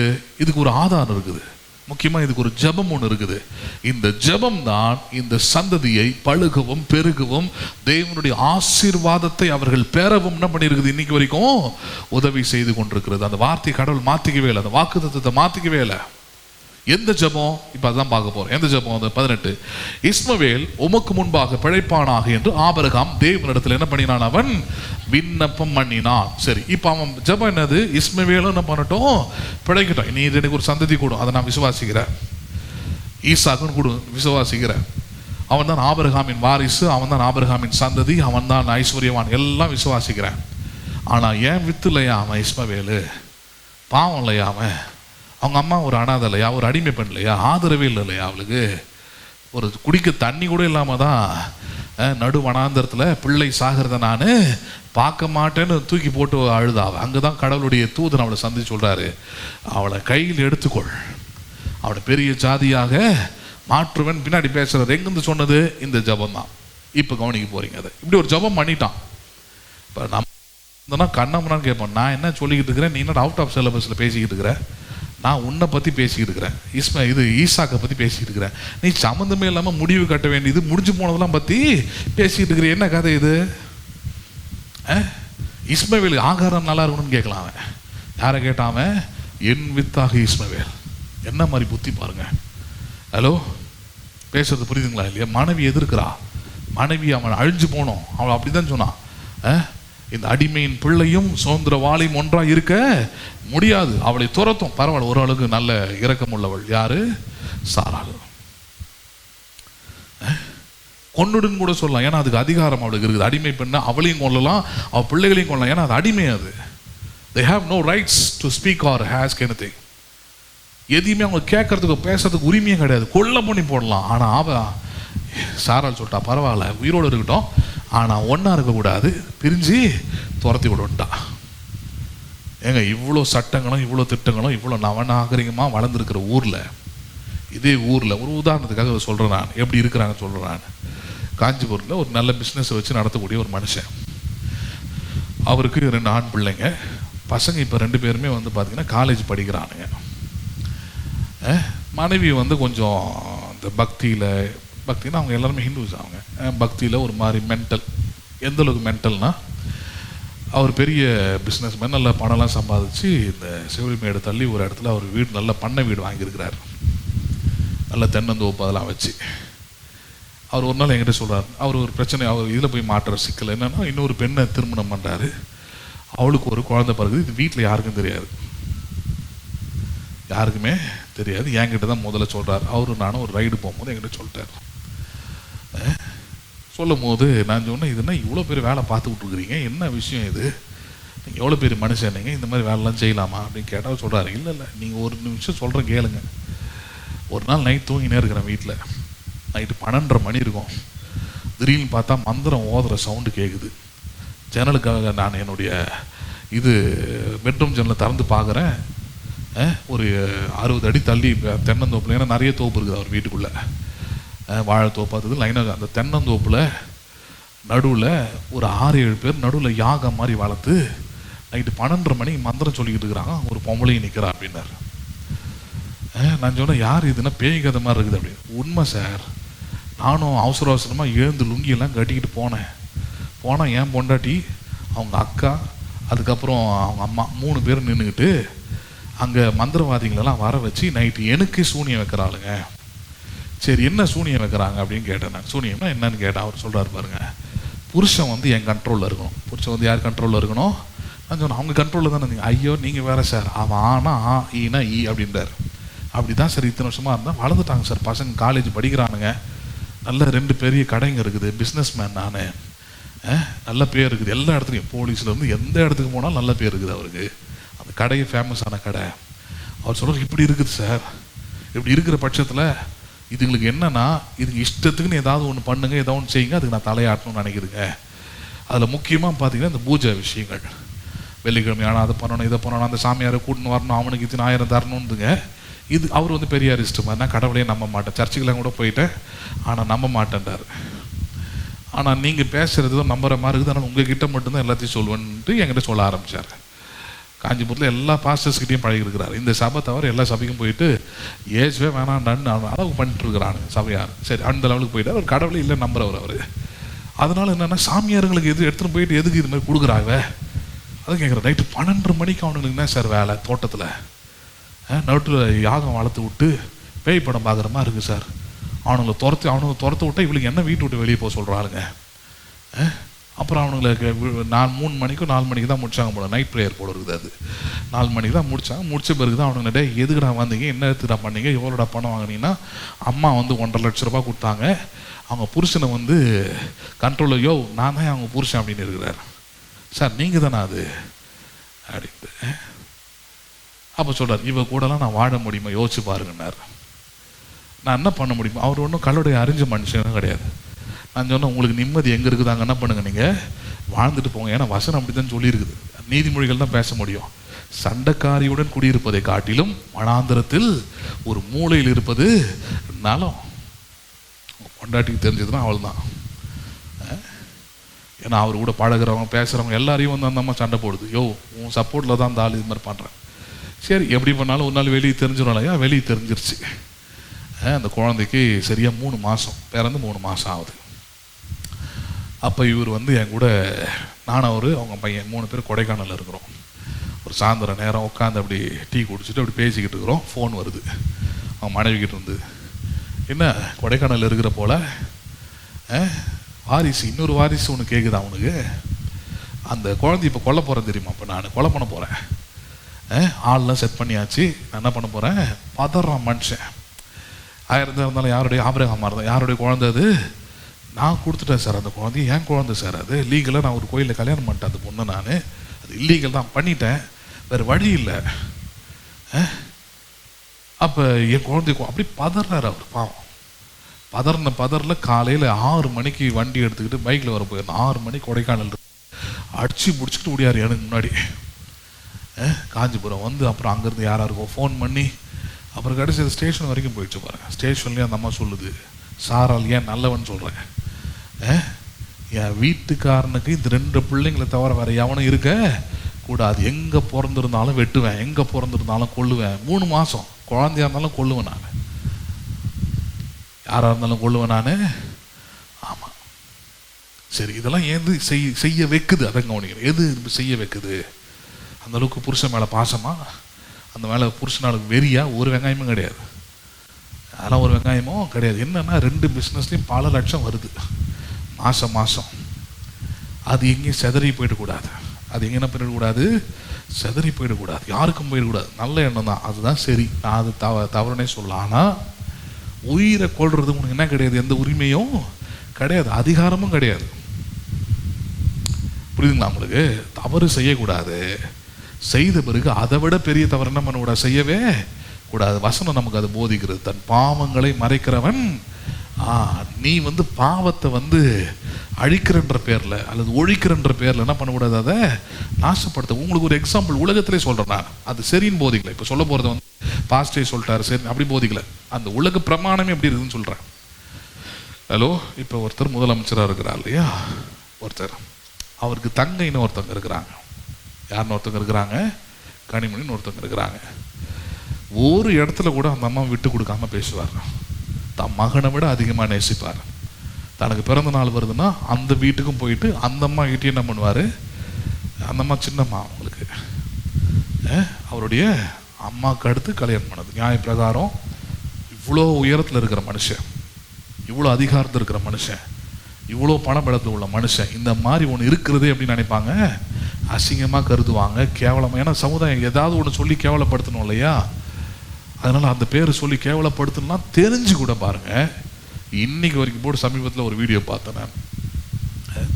திருநெல்வேலியில் போகிறாரு, ஒரு பெரிய ஸ்வாடு வால் மாதிரி ஒன்று பரிசாக அந்த அம்மா கொடுக்குறாங்க. அந்த அம்மா அண்ணன் வந்து முதலமைச்சர் பக்கத்துலேயே நிற்கிறார், அவர் முன்னாடி எப்படி நிற்கிறது நிற்குது, அவர் கையை பிடிச்சி இப்படி தூக்கி நிறுத்துறார், தூக்கி நிறுத்து, ஏன் நீ வந்து என் தங்க, முதலமைச்சருடைய தங்க, பேசுறது புரியுதுங்களா இல்லையா? அந்த அன்பு தான் பாருங்க இன்னைக்கு வரைக்கும் அவர் என்ன பண்ணுது, வாழ வைக்குது. பேசுறது புரியுதா அவங்களுக்கு? அவன் நினச்சிருந்தா கொலை பண்ணியிருக்கலாம், அவன் நினச்சிருந்தா ஒதுக்கி வச்சிருக்கலாம், அவர் நினச்சிருந்தா அவர் எதை ஒன்றா அதை செஞ்சுருக்கலாம். பேசுறது புரியுதா உங்களுக்கு? அப்போ இந்த மாதிரி தேவையில்லாத விஷயத்தில் ஏன் உருப்படுறது இல்லைன்னு சொல்லித்தரேன் நான். சரி பண்ணிட்டான் மனுஷன், இப்போ நீ பண்ணதை மட்டும் சாதாரணமாக அக்செப்ட் பண்ணிக்க முடியுமா? யோசிச்சு பாருங்கள். உனக்கு சம்பாரிச்சு, ஏன்னா சாதாரண விஷயம் கிடையாது, ஒரு பிஸ்னஸ் உருவாக்கி அது இவ்வளோ தூரம் கொண்டு வந்து 18-20 பசங்களை வேலை செய்ய வச்சு அவங்களுக்கு ஒவ்வொருத்தருக்கும் 20,000 25,000 சம்பளம் கொடுத்து மாதம் 3 லட்சம் கரண்ட் பில்லை கட்டி குடும்பத்தையும் நடத்தி நல்ல ஃபார்ம் ஹவுஸில் ஒன்று வாழ வைக்கிறதுலாம் சாதாரண விஷயம். ஒரு மனுஷனுடைய உழைப்பு. அவரே சொல்கிறார், யாரும் எனக்கு ஹெல்ப் பண்ணல சார், நான் ஒருத்தனா இந்த காஞ்சிபுரம் வந்தேன். ஃபஸ்ட்டு நாள்லேருந்து அவர் கூட இருக்கிறேன். நான்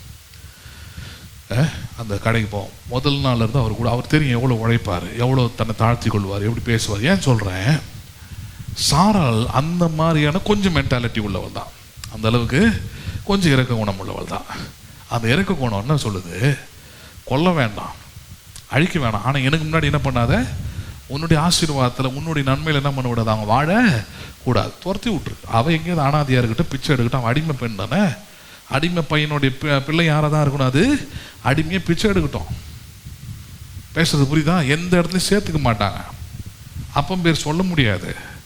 அது ஒரு கேவலப்பட்ட ஜென்மமாக உலகத்தில் வாழ்ந்துட்டு போட்டோம். துரத்தி விடுன்ற அனாதையை என்ன பண்ணு, துரத்தி விடு. ஆபிரகாமுக்கு மனசு கேட்கல, ஜெபத்தில் நேரடியாக வேண்டுதல் இருக்கிறான், ஆண்டவரே இஸ்மவேலையும் என்ன பண்ணுவீராக, உமக்கு முன்பதாக பிழைக்க ஆசீர்வதியும்னு கேட்கல, அவனை பெரிய ஆளாக்குன்னு கேட்கல. நல்லா கவனிச்சிக்கணும், அவனை என்ன பண்ணுவீராக, அவனை வாழ்ந்துட்டு போட்டான். ஆண்டவரே என்ன பண்ணிட்டு போட்டோம், வாழ்ந்துட்டு போட்டோம். இந்த வார்த்தை ஆண்டவர் எப்படி தோட்டத்துன்னு சொல்லுவாங்க. இப்போ ஜெபம் அவன் பண்ணது என்னது, பொழைச்சி போட்டோன்னு ஒரு ஜெபம் பண்ணுறான். இந்த பொழைச்சி போட்ட ஜெபத்தை ஆண்டவர் என்ன பண்ணியிருக்கணும், சரி அவனை என்ன பண்ணிட்டோம், பொழைச்சி போட்டான், ஏதோ இருந்துட்டு போட்டோன்னு பேசலாம். இப்போ ஆண்டவருடைய ஜெபத்தோடைய பதிலை பாருங்க. இவன் விண்ணப்பம் பண்ணிட்டான், அந்த விண்ணப்பத்திற்கான பதில் எப்படிப்பட்டதாக இருந்தது தெரியுமா? 19, அப்பொழுது தேவன், உன் மனைவியாகிய சாராள் நிச்சயமாய் உனக்கு ஒரு குமாரனை பெறுவாள், அவனுக்கு ஈசாக்கு என்று பெயரிடுவாயாக, என் உடன்படிக்கை அவனுக்கும் அவனுக்கு பின்வரும் அவன் சந்ததிக்கும் நித்திய உடன்படிக்கையாக ஸ்தாபிப்பேன். ஏன்னா இயேசு வந்து பிறந்து அவர் மூலமாக ரட்சிப்பு உண்டாகிறதுன்றது தான் முக்கியமானதுனால அதே திருப்பி திருப்பி பேசிக்கிட்டே இருக்கிறார். உடன்படிக்கை செய்வேன், அந்த உடன்படிக்கையில் இயேசு பிறப்பார், அந்த உடன்படிக்கையினால தான் அதுக்கப்புறம் வரக்கூடிய மக்களும் ரட்சிக்கப்படுகிற மக்களும் ஆசீர்வதிக்கப்படுவாங்கன்னு பேசுகிறார். பேசிட்டு இப்போ அப்போ நான் பண்ண ஜபத்துக்கு ஒன்றும் பதில் இல்லையா, மறுபடியும் நீர் அங்கே தான் நிற்கிறீரா, எனக்கு ஒரு சந்ததியை தருவேன், எனக்கு ஒரு ஈசாக தருவேன், நான் உடன்படிக்கை பண்ணிட்டு அதில் தான் நிற்பீரா? ஒரு ப்ரேயர் ரெக்வஸ்ட் ஒன்று வச்சனே, ஆண்டவரே இஸ்மவேலையும் என்ன பண்ணுவீராக, பிழைக்க பண்ணுவீராக. அது என்னாச்சு? இப்போ அதுக்கு பதில் கொடுக்குறாரு பாருங்க. அதான் சொல்கிறேன் 20ஆம் வசனம், இஸ்மவேலுக்காகவும் நீ செய்த எதை கேட்டேன் நான். எவ்வளோ அற்புதமான விஷயம் பாருங்க, எவ்வளோ அற்புதமான விஷயம் பாருங்க. இதுதான் பாயிண்ட். இதுதான் சொன்னேன், நீங்கள் பண்ணுற ஜபம் நீங்கள் மட்டும் பண்ணிட்டு போனால் பார்த்தாது, அந்த ஜபத்தை யார் கேட்கணும், அதை தேவன் கேட்கணும், தேவன் அங்கீகரிக்கணும், தேவன் அதில் இருக்கிற நியாயத்தை பார்க்கணும். அவன் பண்ண ஜபம் எவ்வளோ ரொம்ப ஞானமாக இருந்தது, விஸ்டமாக இருந்தது. பிழைப்பானாக, அவன் ஒரு குழந்தை, அவன் ஒன்றும் விரும்பி வரல. இவன் சொன்னான்னு கேட்டு நான் என்ன பண்ணிட்டேன், குழந்தைய கொடுத்துட்டேன். ஆமாம், அவன் அடிமை பிள்ளையாக மாறிட்டான். இந்த உலகத்தில் அடிமையாக வாழ்றது எவ்வளோ கஷ்டம், தரித்திரனா வாழ்றது எவ்வளோ கஷ்டம், மற்றவங்களாம் நிந்திக்கப்பட்டு வாழ்வது எவ்வளோ கஷ்டம். அதனால் அவன் அடிமையாக என்ன பண்ணக்கூடாது, இருக்கக்கூடாது. அவனும் என்ன பண்ணிட்டு பிழைச்சி போகட்டும். ஈசாக்கு ஆசீர்வதிப்பீர், அவன் 100 மடங்கு ஆசீர்வதிக்கப்படுவான். அவன் கையிட்டு செய்கிற எல்லா பிரயாசத்தையும் ஆசீர்வதிப்பீர், அவனுக்கு ஆயிரக்கணக்கான வாக்குத்தத்தங்களை தருவீர், அவன் சந்ததி ஆசீர்வதித்து பெருக பண்ணுவீர். அதெல்லாம் எனக்கு எந்த மாற்று கருத்தில் பண்ணும். அது நடுவில் இந்த இஸ்மவேலு என்ன பண்ணிட்டு கொஞ்சம் பொழைச்சி போட்டோன்னு ஜோம் பண்ணாம பாருங்க. ஆண்டவர் சொல்றாரு, உன் விண்ணப்பத்தை நான் கேட்டேன். இஸ்மவேலுக்காக பாயிண்டடா சொல்றாரு, எதை கேட்டேன் நான். ஆகார் பிழைக்கட்டும்னா ஐயா 2 அடி வாங்கியிருப்பாரு, ஏன்னா அது நியாயமே கிடையாது. யார் பிழைக்கட்டும்னு கேட்டா இஸ்மவேல், குழந்தை, என் சந்ததி, என் புள்ள, அது என்ன பண்ணட்டும், அது பிழைக்கட்டும்னு கேட்கும் போது இப்போ ஆண்டவர் சொன்ன பதிலை கேளுங்க, ஜபத்துக்கான பதில். நான் அவனை ஆசீர்வதித்து, நான் என்ன பண்ணி, இன்னைக்கு எப்படி ஆசீர்வாதமாக இருக்கிறாங்கன்னு தெரியுதா? பேசுறது புரியுதா? அவங்க வச்சா பிரதர் தொட்டா தொலங்குது பிரதர். எப்படி தொலங்குது? ஜோம் பண்ண ஒருத்தன் என்ன பண்ண அவனுக்காக, இல்லைன்னா அவன் இன்னைக்கு அடிமையின் சந்ததியாக இருந்திருப்பான், அடிமைகளின் பிள்ளைகளாக இருந்திருப்பான், ஒன்றும் கையிட்டு செய்கிற எந்த பிரயாசமும் விளங்காதவனா இருந்திருப்பான். ஒருத்தன் அவனுக்காக ஜெபம் பண்ண, அவன் பேர் ஆபிரகாம். அவன் தேவனிடத்தில் விண்ணப்பம் பண்ணினான், இஸ்ரவேலும் உனக்கு முன்பதாக பிழைப்பானாக என்று விண்ணப்பம் பண்ணினான். அந்த விண்ணப்பத்தை கர்த்தர் கேட்டு அதுக்கு மறுமொழி எப்படி கொடுக்குறாரு, நான் அவனை என்ன பண்ணுவேன், ஆசீர்வதித்து அவனை மிகவும் அதிகமாக பழுகவும் பெருகவும் பண்ணுவேன். அவன் 12 பிரபுக்களை பெறுவான், அவனையும் என்ன பண்ணுவேன், பெரிய ஜாதி ஆக்குவேன். எவ்வளோ உண்மை பாருங்க. பூமியில் எவ்வளோ சந்ததிகள் இருந்திருக்குது, அதெல்லாம் அழிஞ்சு ஒன்றும் இல்லாமல் போச்சு. சிலதெல்லாம் வளரவே இல்லை, சில இதெல்லாம் நம்மள சந்ததியெல்லாம் வளரவே ஆமாம், எவ்வளோ இனங்கள் இருக்குதுங்க. எந்த இனமும் பல இனங்கள் அழிஞ்சே போச்சு. ஹலோ, இந்தியாவிலே எடுத்துக்கிட்டிங்கன்னா ரொம்ப தந்திரமாக இருக்கக்கூடிய ஒரு இனம் இருக்குது. இந்த இனம் இல்லையா, நூல் போட்டது. அது 2000 வருஷமாக 3% தான் இருக்குது. அது எத்தனை % தான் இருக்குது அது? ஆமாம், அது மேலேயும் போல.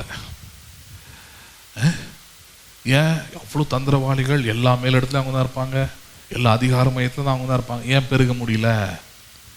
ஹலோ, ஆனால் இஸ்மவேலை போய் பாருங்க. கல்ஃப் கண்ட்ரிஸ்ன்னு சொல்கிறோம் நம்ம. இந்த முழு உலகத்தில் ஒரு கண்டமே அவங்களுக்குரியதாக இருக்குது. அவனை பழுக்கவும் பெருகவும் ஆசீர்வதிக்கவும் செய்திருக்கிற இடத்துலையும் அவன் வாழுறது கடும் பாலைவனம், கடுமையான பாலைவனம். அதில் தான் சொல்கிறேன், அவ்வளோ கடுமையான பாலைவனத்தில் தான் இங்கிருந்து வேலை தேடி அங்கே ஓடுறான். ஹலோ, புரியுதுங்களா இல்லையா? துபாய்க்கு போகிறேன், அங்கே போய் பிழைக்க போகிறேன், அங்கே போய் வேலை செய்ய போகிறேன், அங்கே போய் சம்பாதிக்க போகிறேன், அங்கே சம்பாரிச்சு இங்கே வீடு கட்ட போகிறான்றான். அவன் எப்படி அவன் தான் அப்படி திடீர்னு வந்துட்டானா, திடீர்னு உழைச்சிட்டானா? அவனுக்கு பெரிய திறமை இருக்குதா? ஒன்றும் கிடையாது. ஆபிரகாம் அவனுக்காக ஜெபித்தான். தேவன் அந்த ஜெபத்தை கேட்டு அவனை என்ன பண்ணினார்? ஆசீர்வதித்து அவனை பழுக்கவும் பெருகவும் பண்ணினார். நம்புறீங்களா நீங்க? அதை அவங்க ஏத்துக்காம போகலாம், அவங்க அதை ஒத்துக்காம போகலாம். ஆனால் ஜெபத்தின் தன்மை என்ன என்பதை, ஜெபத்தின் வல்லமை என்னது என்பதை நம்ம தானே பண்ணணும், இந்த வசனத்தின் மூலமாக புரிந்து கொள்ள வேண்டும். பேசுறது புரியுதா? சாதாரணமான விஷயமா தெரியலாம். இதுக்கு போய் ஜெபம் பண்ணுமாங்க, விட்டுணும்ல அப்படின்னு. இல்லை இல்லை இல்லை, அவனையும் நினைப்பீராக, அவ்வளோதான். அவனும் ஆசீர்வதியெல்லாம் கேட்கல. ஆண்டவருடைய பெருந்தன்மையை தான் அதான் சொல்லணும். நாம் வேண்டுவதற்கும் விரும்புவதற்கும் அவன் வெறும் பிழைக்கட்டும் தான் ஜெபம் பண்ணான். ஆண்டவர் சொல்றாரு, என்னடா வெறும் பிழைக்கட்டும்? அவனும் ஈசாக்கின் மத்தியில் அவன் ஆசீர்வதிக்கப்பட்டு பழுகவும் பெருகவும் செய்வான். நம்புறீங்களா நீங்க? நான் ஒவ்வொருத்தரையும் அப்படி தான் பார்க்குறேன். காஞ்சிபுரம் மார்க்கெட் பெரிய ஊராக இருக்கு, காஞ்சிபுரத்தை பெரிய சூப்பர் மார்க்கெட். ஆமாம், ஆபிரகாம் ஜெபம் பண்ணான், கர்த்தர் அதை கேட்டாரு. அதனால் அவன் பெரிய ஆசீர்வாதப்பட்டவனா இங்கே இருக்கிறான். எவ்வளோ நாடார் இங்கே கடை வச்சானுங்க, அவங்க அளவு வரவே முடியல. எவ்வளோ பேர் அதுக்கப்புறம் கடை வச்சாங்க, இழுத்து மூடிட்டாங்க. சிங்கப்பூர் சிம்மாட்டிலாம் நான் குழந்தையா இருந்த காலத்துலேருந்து இன்னைக்கு வரைக்கும் இருக்குது. எவன் போகிறான், யார் கஸ்டமராக இருக்கிறா, யார் வாங்குறாங்கன்னே தெரில. ஏன்னா ஸ்டாண்ட் பண்ணி நிற்கிறது அவ்வளோ கடினம். நிற்கிறான். அலங்காரம் அப்படிதான். வெறும் ஸ்கூலுக்கான ஷூஸை விற்றுட்டு இருந்தாங்க. அப்புறம் செருப்பு விற்க ஆரம்பித்தாங்க. பாட்டா ஸ்லிப்பர்ஸ் அவங்ககிட்ட தான் கிடைக்கும். அப்போ இன்றைக்கி பார்த்தா 3 காம்ப்ளெக்ஸ் வச்சு பெரிய கடையை கட்டியிருக்கிறாங்க. எல்லாமே இருக்குது அதுக்கு உள்ள. எப்படி வளர்ந்தாங்க, எப்படி பெருகுனாங்க, என்ன ஆசீர்வாதம் அவங்களுக்கு இருக்குது. அவங்க கம்பேர் பண்ணும்போது பார்த்தா எதிர்க்க இருக்கிற குரூப்பு பெரிய குரூப்புங்க, கோயில் நகருங்க இது. ஹலோ, புரியுதா இல்லையா? வியாபாரத்தையே தொழிலாக வச்சிருக்கிறவங்க இங்கே ஆயிரக்கணக்கில் கடை வச்சிருக்கிறாங்க. அவர்கள் மத்தியில் ஒரு குறிப்பிட்ட இனம் வளரவும் செழிக்கவும் செய்கிறது என்றால் யாருடைய ஜெபம் அது? ஆபிரகாம் தேவன் இடத்துல செய்த ஜெபம். தேவன் அதை அற்பமாக எண்ணாம தேவன் அதுக்கு பதிலும் தருகிறார். நான் அவனை ஆசீர்வதித்து பெருக பண்ணுவேன் ஆபிரகாமே, நீ உனக்கு கவலைப்படாது. ஆனால் நான் உன்னோடு கூட உடன்படிக்கை பண்ணியிருக்கிறேன் பார். ஈசாக்கு தான் என்னுடைய புதிய உடன்படிக்கையின் சந்ததியாக இருப்பான். நம்புறீங்களா நீங்க? அதுக்கான அடையாளம் தான் இன்னைக்கு அமெரிக்காலாம். எழுத்தின் பிரகாரமாக பேசுறேன், புரியறதுக்காக. நான் இவங்களாம் பிறகு பெருகி இருக்கலாம். அமெரிக்கா ஒரு சின்ன நாடாக இருக்கலாம், பாப்புலேஷன் ரொம்ப கம்மியாங்க, ஜனத்தொகை ரொம்ப கம்மி. ஆனால் வல்லரசு நாடுன்றோம். அவன் என்ன முடிவு பண்ணுறானோ, அவன் என்ன சொல்கிறானோ அதை எதிர்த்து பேசுறதுக்கு இன்னைக்கும் ஒரு நாடு உருவாகவே இல்லை. எப்படி மாறினா அவன்? காரணம் அவன் ஈசாக்கின் சந்ததி. அவன் இன் காட் வி ட்ரஸ்ட்ன்றான். எங்கே போனாலும், ஏர்போர்ட் போனாலும் அவனுடைய டாலர்ஸில் எல்லாத்துலேயுமே, காசில் எல்லாத்துலேயுமே அதான். நம்ம தான் ரிசர்வ் பேங்க் ஆஃப் இந்தியான்னு இருக்கோம். அவன் டாலருக்கு போய் படித்து பாருங்க. In God we trust. கடவுளே எங்களுடைய நம்பிக்கை, தேவனே எங்களுடைய நம்பிக்கை. எங்கள் தேவனை மட்டுமே நம்புவோம், டாலரை நம்புறதில்லை. பழுக வைக்கிறார், பெருக வைக்கிறார். ஈசாக்கு அங்கே உயர்த்தி ஆசீர்வதித்திருக்கிறார். நம்புறீங்களா நீங்கள் அதை? அப்போ அதனால தான் உங்களுக்கு சொல்லி தரேன், நீங்கள் எந்த சந்ததி ஒன்று அங்கே மைண்டு மாறிடக்கூடாது. அங்கே ஒருத்தன் ஜெபம் பண்ணால் அதுக்காக கடவுள் தான் பண்ணியிருக்கிறாரு தம்முடைய வார்த்தையின்படி அவர்களை. ஆனால் நமக்கு இருக்கிற இந்த அனுகூலங்கள், இந்த வாக்குத்தத்தங்கள், இந்த ரட்சிப்பு, இதெல்லாம் என்ன கிடையாதுங்க, கிடையாது. நல்லா புரிஞ்சுக்கிடுங்க. ஆனால் ஒன்று, ஜெபத்தை தேவன் என்ன பண்ணுறாங்க கேட்டு அவனுக்கு வேண்டி கொண்டதற்கும் அதிகமாக என்ன பண்ணுறாரு, அவனுக்கு அங்கே ஆசீர்வாதத்தை தருகிறார். நம்புறீங்களா நீங்கள்? அங்கே நல்லா பாருங்க. யோவான் 14, யோவான் 14 13-14 பாரு. யோவான் 14 அதிகாரம் 13-14 வசனம். நீங்கள் என் நாமத்தினாலே எதை கேட்பீர்களோ குமாரனில் பிதா மகிமைப்படும்படியாக அதை செய்வேன். என் நாமத்தினாலே நீங்கள் எதை கேட்டாலும் அதை நான் செய்வேன். எப்படி செய்யறாரா? ஃபர்ஸ்ட் நீங்க புரிஞ்சுக்க வேண்டியது என்னது, இயேசுவின் நாமத்தினாலே நீங்கள் எதை கேட்டாலும் தேவன் உங்களுக்கு என்ன பண்ணுவார், அதை முதல்ல மைண்டில் வச்சுக்கணும். நான் இஸ்மவேலுக்காக அவன் பிழைக்கணும்னு வேண்டிக் கொண்டாலும், நான் வேண்டிக் கொண்டதற்கும் நான் ஜெபிப்பதற்கும் தேவன் என்ன பண்ணுவார், அதிகமாக அவன் ஆசீர்வதிக்கும் பழுகி பெருகவும் செய்வார். ஒன்று, என் நாமத்தினால எதை கேட்டாலும் அவர் என்ன பண்ணுவார், அவர் செய்வார். இப்போ அடுத்தது அதில் ஒரு பாயிண்ட் இருக்குது, அது ரொம்ப முக்கியமானது. சரி, என் நாமத்தினால எதை கேட்டாலும் செய்வார் அப்படின்னா அப்போ நான் எதை வேணா கேட்டுக்கிட்டே இருக்கலாமா? அதான் சொன்னேன், அவன் ஆகார் நல்லா இருக்கணும்னு ஜோம் பண்ணல. அது ஜோம் பண்ணான்னா அது தப்பு. அது அதே போல் இஸ்மவேல் அவனை மெயின் சந்ததியாக மாற்றணும்னு கூட சொன்னான், ஆனால் ஜெபிக்கல. அப்படி தேவன் அதை அங்கீகரிக்கவும் இல்லை. எதை அங்கீகரித்தார்? இஸ்மவேல் உமக்கு முன்பதாக பிழைப்பானாக மட்டும்தான் அங்கீகரித்தார். ஏன்னா அது கடவுளுடைய விருப்பமாக இருந்தது. கடவுளை யாரையும் கொல்றதையோ அழிக்கிறதையோ அவர் விரும்புறது இல்லை. அண்டர்ஸ்டாண்ட் பண்ணீங்களா நீங்கள்? சாராளுக்கே அப்படி ஒரு ஈரமான மனசு இருக்கும் போது கடவுள் அதெல்லாம் காட்டிலும் பல ஆயிரம் மடங்கு கோடி மடங்கு இரக்கமும் மன உருக்கமும் நீடிய சாந்தமும் மிகுந்த கிருபையும் உள்ள தேவன் அவர். அதனாலதான் அந்த ஜபத்தை அங்கீகரிக்கிறார். ஆமாப்பா, அவனை பிழைக்கட்டும்னு ஜோம் பண்ண, ஏதோ ஒரு கொஞ்சமா நான் வைக்கிறேன் பறிப்பேன், நீ வெறும் பிழைக்கட்டுன்னு அவன் பழுகி பெருகி அவனும் ஆசீர்வதிக்கப்படுவான், அவன் பெருகுவான். ஆனால் ஈசாக்கு அளவுக்கு இல்லை. ஆனால் ஈசாக்கு தான் அங்கே மெயினுங்க. ஈசாக்கு தான் உடன்படிக்கையின் மகன். ஈசாக்குக்கு தான் நான் நேரடியாக எல்லாவற்றையும் செய்வேன். அவனையும் ஒரு சந்ததியாக, ஏன்னா நீ கேட்டதுனால, நீ ஜபித்ததுனால. என்ன சொல்ல இதில் பாயிண்ட், இதில் அங்கே இல்லீகல் சைல்டா இது மாதிரி ரெண்டாவது சேனல் அதெல்லாம் கிடையாது. நீங்கள் யாருக்காக ஜபித்தாலும் சரி, அது தேவனுடைய நாமத்தின் மகிமைக்காக இருந்தால் அது நிச்சயமாக தேவன் என்ன பண்ணுவார், அதற்கு செவி கொடுப்பார், செய்வார். புரியுதுங்களா? இந்த ஊழியத்தில் நான் கூட அப்படி தான் பார்க்குறேன். இப்போ விசுவாசிகளாக நீங்கள் இருக்கிறீங்க, சபைக்கு வரீங்க, வசனத்தை கேட்குறீங்க, ஆராதிக்கிறீங்க, தேவனுடைய பிள்ளைகளாக எல்லாருமே இருக்கிறீங்க. அதனால் உங்களுக்கெல்லாம் ஆண்டவர் செய்கிறாருன்னா அது எனக்கு பெரிய ஆச்சரியம். ஏன்னா நீங்களாம் ஈசாக்கின் சந்ததின்னு வச்சுப்போம். சிலர்லாம் இந்த சபைக்கு சம்மந்தமே இருக்காது, சபைக்கு சம்மந்தமே இருக்காது. இப்போ அஞ்சலிஸ்ட் ஊரில் ஒரு பொண்ணு இருக்கிறா, அப்படிதான் இதே மாதிரி தான் ஒரு பைபிள் ஸ்டடி அப்போது சொன்னாங்க. அந்த பொண்ணு ரொம்ப சீரியஸ் ஆகிட்டா, அவளை ராமச்சந்திர ஹாஸ்பிட்டலில் சேர்த்துருக்குறாங்க, மூச்சு விடவே கஷ்டப்படுறா, உயிரோடு திரும்பி வரதே பெரிய விஷயம் அப்படிலாம் சொன்னாங்க. ப்ரேயர் பண்ண சொன்னாங்க, ப்ரேயர் பண்ணி விட்டுட்டோம், அவ்வளோதான். கடவுள் என்ன பண்ணுறார், அவளை ஆமாம் இன்னைக்கு நல்லா ஆரோக்கியமாக நிற்கிறா. அவனு வாக்குத்தத்தம் பண்ணப்பட்டவள் இல்லை. பேசுறது புரியுதுங்களா? இஸ்மவேலுக்காக ஜெபித்தது போல நம்ம என்ன பண்ணுறோம், அவளுக்காக ஜெபிக்கிறோம். கர்த்தர் என்ன பண்ணுறாரு, அதை நான் கூட ஏதோ கொஞ்சம் பலவீனத்தோடு நிற்பான்னு பார்த்தேன். இல்லை பழைய அந்த பலத்தோடு என்ன பண்ணுறான், நிற்கிறான். நம்ம ஜெபித்தது கம்மி தான், ஆனால் அவர் கிரியை செய்வது அதை காட்டிலும் அதிகம். அதுதான் சொல்ல வரேன் நான். ஜபத்தை அதிகமாக்கு, ஜபத்தில் இருக்கிற விசுவாசத்தை அதிகமாக்கு, ஜபத்தில் இருக்கிற ஞானமும் அறிவும் அதிகமாக்கு. புரியுதுங்களா இல்லையா? வீண் வார்த்தைகளை கொண்டு ஜபத்தை அளப்பாத. எவ்வளோ ஷார்ட்டாக ஜோம் பண்ணா பாருங்க. அதான் சொன்னேன், என்ன ஜோம் பண்ண, என்ன விண்ணப்பம் பண்ணினான் அவன், ஆபிரகாம் இஸ்மவேல் உமக்கு முன்பாக பிழைப்பானாக. ஒரே லைன், அவ்வளோதான், முடிஞ்சு போச்சு. 1 மணி நேரம் ஜோம் பண்ணானா, பிழைப்பானாக. அந்த ஒரு லைன் ஜபத்துக்கு சந்ததி சந்ததியாக 2000 வருஷம் கழிச்சும் அவன் சந்ததியை ஆசீர்வதித்து அவனை திரளாய் பெருக பண்ணியிருக்கிறார். எதுக்கு? 1 லைன் ப்ரேயருக்கு. புரியுதுங்களா? ஏன்னா அதுதான், என் நாமத்தினாலே நீங்கள் எதை கேட்டாலும், என் நாமத்தினாலே நீங்கள் எதை கேட்டாலும் நான் அதை என்ன பண்ணுவேன், செய்வேன். இப்போ பாயிண்ட் ஒன்று இருக்குது. சரி, அவர் நாமத்தில் எது கேட்டாலும் செஞ்சிருவார் அவரு? ஒன்று நான் கேட்டுக்கிட்டே இருக்கலாமானா இல்லை. அதுக்கு ஒரு வசனத்தை வைக்கிறாரு, பார்த்து முடிக்கலாம் பாருங்க. 1 யோவான் 5வது அதிகாரம் 14 மற்றும் 15 வசனம். 1 யோவான் 5வது அதிகாரம் 14 மற்றும் 15 வசனம்.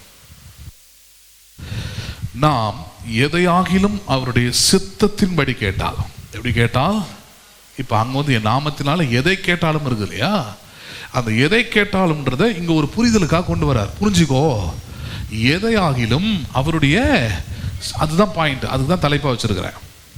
நீங்கள் எதை கேட்டாலும்னா நான் அதான் சொன்னேன், எதை கேட்டாலும் வரும்போது ஆண்டவர் என்னை இந்த கடலை அடைச்சி விடும், இந்த நோயெல்லாம் போக்கிடும் அப்படி ஜோம் பண்ணால் கேட்க மாட்டார். அவர் நாமத்தில் தான் கேட்குறீங்க. ஒரு வேளை போக்கலாம், போகாமையும் போகலாம். இந்த நோய் போயிட்டு அடுத்த நோய் வரலாம், இந்த கடன் போயிட்டு அடுத்த கடனே வரலாம். எது சித்தம்? அவனுடைய சித்தம் என்னது? இதுதான் சித்தம். நீயும் கடன் வாங்காதிருப்பாய், நீயும் கடனை கொடுப்பாய். அதுக்கு வசனம் தெரிஞ்சிருக்கணும். ஆண்டோட சித்தம் என்னது என்பதை தெரிஞ்சுக்கணும். நீ கடன்ல வாழ்வது ஆண்டோடைய விருப்பம் இல்லை. இன்னைக்கு கடன் இருக்குதுன்னா அது எப்படி பார்க்கணும்? டெம்பரவரி. அது என்ன வரியாது? ஆமா, நிரந்தரமானதல்ல. எனக்கு நல்லா ஞாபகம் இருக்குது பாருங்க, நான் வளர்ந்த இந்த வீடெல்லாம் வாங்கின காலகட்டத்தில் ஆரம்பத்தில் அதிகமான கடன். கிட்டத்தட்ட இப்பயும் அந்த சூழ்நிலைக்கு கூட தான் போகிறேன் நான் வச்சுப்போமே. அப்போ எங்கள் அம்மா அப்பா பொறுப்பெடுத்துருந்தாங்க, அவங்க மேலே அதிகமான கடன். அப்போ இந்த பக்கத்தில் இருந்து இந்த ஊர் பேர் மறந்துட்டேன் நான், பச்சைபாஸ் மென்ஸ் காலேஜில் தாண்டி ஒரு ஊர் வரும், அங்கேருந்து வட்டிக்கு விடக்கூடிய ஒரு ஃபேமிலி.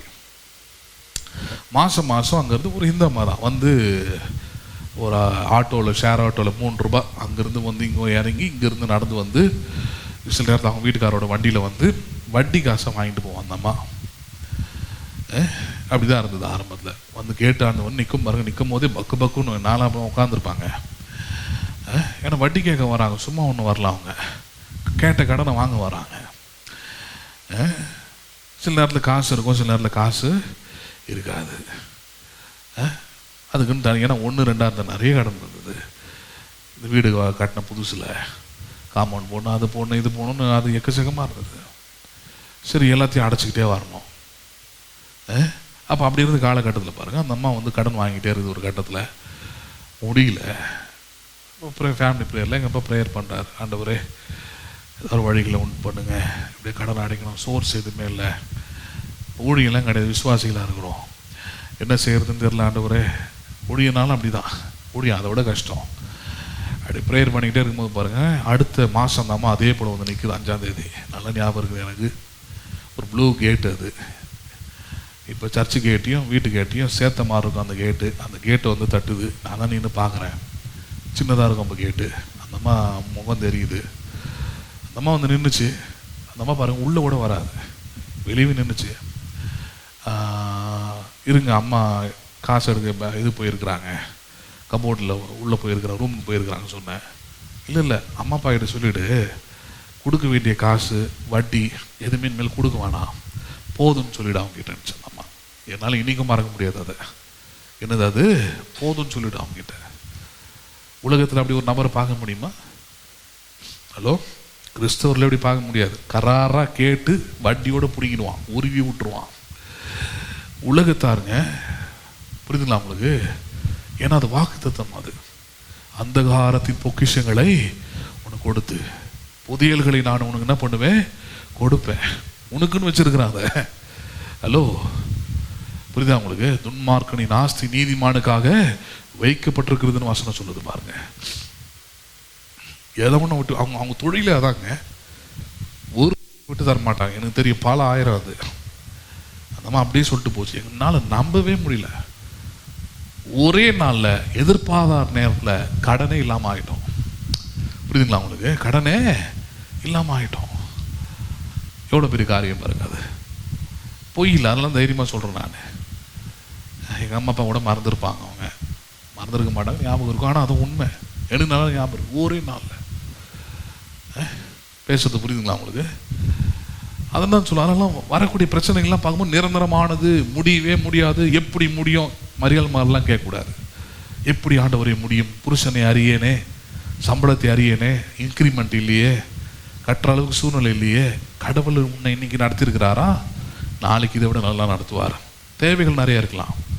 ஹலோ, சூழ்நிலைகள் எதுவுமே இல்லாத மாதிரி இருக்கலாம்.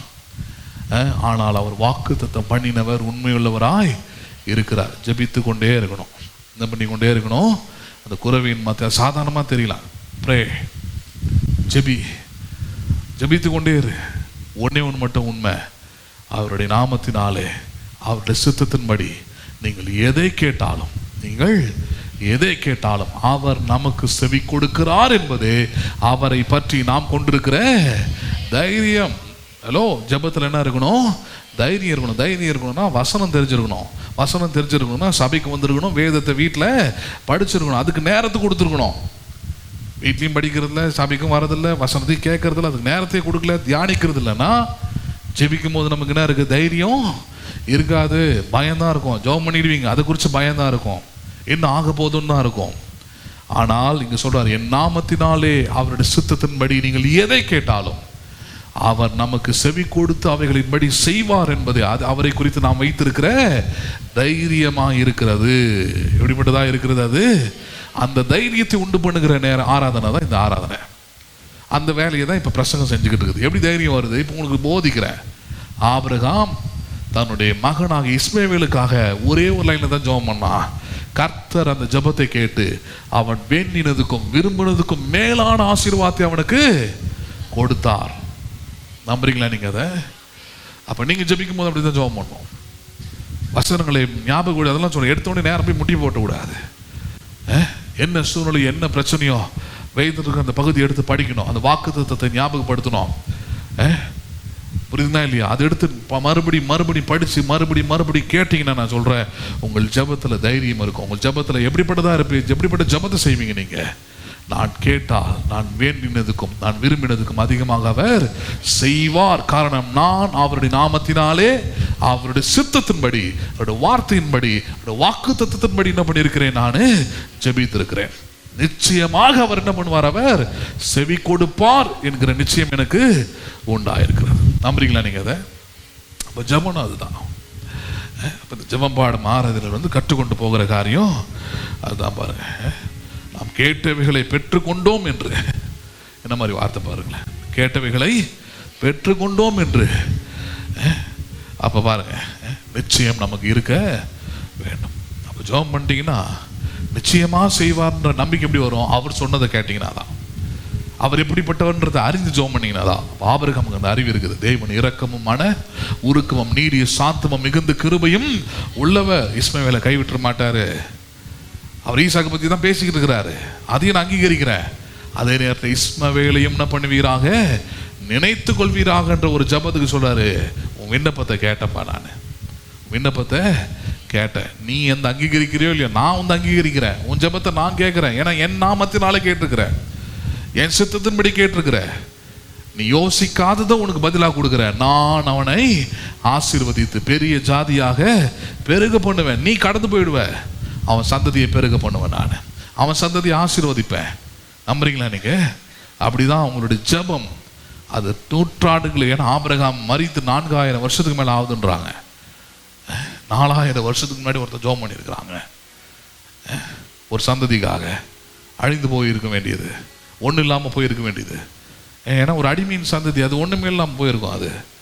அதை எடுத்து ஒருவனுடைய ஜெபம் ஒரு சந்ததியை என்ன பண்ணிட்டு ஆசீர்வாதமாக மாற்றிட்டு. அப்போ நீங்களும் அப்படி தான் இருக்கணும். தேசத்துக்காக, குடும்பங்களுக்காக, சபைகளுக்காக, ஊழியங்களுக்காக, மற்றவர்களுக்காக நீங்கள் ஜெபித்து பாருங்க. கர்த்தர் உங்களுக்கு சொன்ன உடன்படிக்கையும் நிறைவேற்றுவார். நீங்கள் ஜெபித்ததையும் என்ன பண்ணுவார், அவர் நிறைவேற்றி காண்பிப்பார். நம்புறீங்களா நீங்க? லோத்துடைய காரியம் அதுதாங்க. லோத்துடைய சப்ஜெக்ட் என்ன? பாவிகளாய், அவிசுவாசிகளாய், நியாயம் தீர்க்கக்கூடியவர்களாய், தேவனால் அழிக்கப்பட வேண்டியவர்களாய், தேவனால் நியாயம் தீர்க்கப்பட வேண்டிய இடத்துல நிற்கப்பட்ட யோபின் நண்பர்களுக்காக, சிநேகிதர்களுக்காக யோபு வேண்டுதல் செய்த. அவனுக்கே எல்லாம் இழந்து போய் நிற்கிறான். அவனே ஒரு நன்மையும் பெறாம நிற்கிறான். அவன் வாழ்க்கையை நிர்கதியா இருக்குது, நடுத்தெருவில் நிற்குது. ஆனால் தேவனை நோக்கி மற்றவர்களுக்காக என்ன பண்றான், வேண்டிக் கொள்றான். கர்த்தர் யோபின் சிறையிருப்பை என்ன பண்ணினார், அவர் மாற்றினார். அதனால தான் சொல்லுவேன், மற்றவர்களுக்காக, மற்றவர்களுடைய குடும்பங்களுக்காக, மற்றவர்களுடைய பிள்ளைகளுக்காக, ஊழியத்துக்காக இதெல்லாம் ஜெபிக்க மறந்துடாதீங்க. அது சாதாரணமாக என்னாதீங்க. நீங்கள் ஜெபம் பண்ணது சாதாரணமாக இருக்கலாம், ஒரு லைனாக இருக்கலாம், ஆபிரகாம் நினைத்தருளும்னு இருக்கலாம், அவனை பிழைக்கட்டும்னு இருக்கலாம்.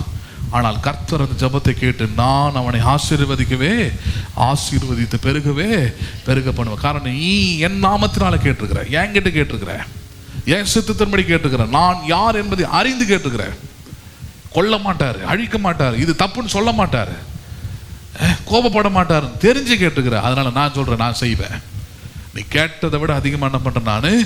எப்படி இருந்திருக்கும் பாருங்க, ஆபிரகாமுக்கு மகிழ்ச்சியுடன் எழுந்து போனான் இருக்குது வசனம். சந்தோஷமா எழுந்து போயிட்டான் இருக்குது. அப்படிதான் நம்மளும் இருப்போம். ஜெபம் பண்ணி முடிக்கிறோன்னா 1000 தேவைகள், கவலைகளோடு இருந்திருப்போம்.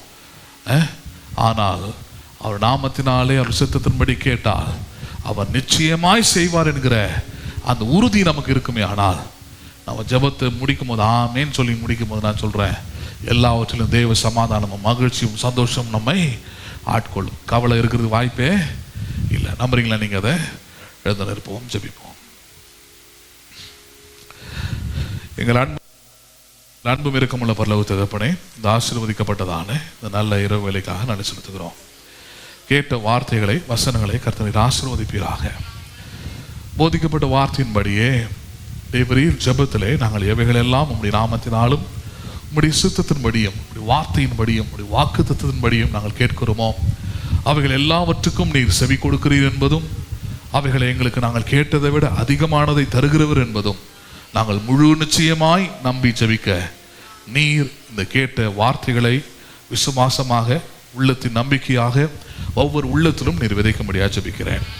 கேட்டவர்கள் அப்படியே ஜெபித்து தன்னுடைய வாழ்க்கையில் அவர்கள் மற்றவர்களுக்கு ஆசீர்வாதமாகவும் மற்றவருடைய வாழ்க்கைக்கு ஆசீர்வாதத்தின் ஆதாரங்களாகவும் இவர்களுடைய ஜெபங்கள் விளங்க நீர் உதவி செய்வீராக ஆண்டவரே.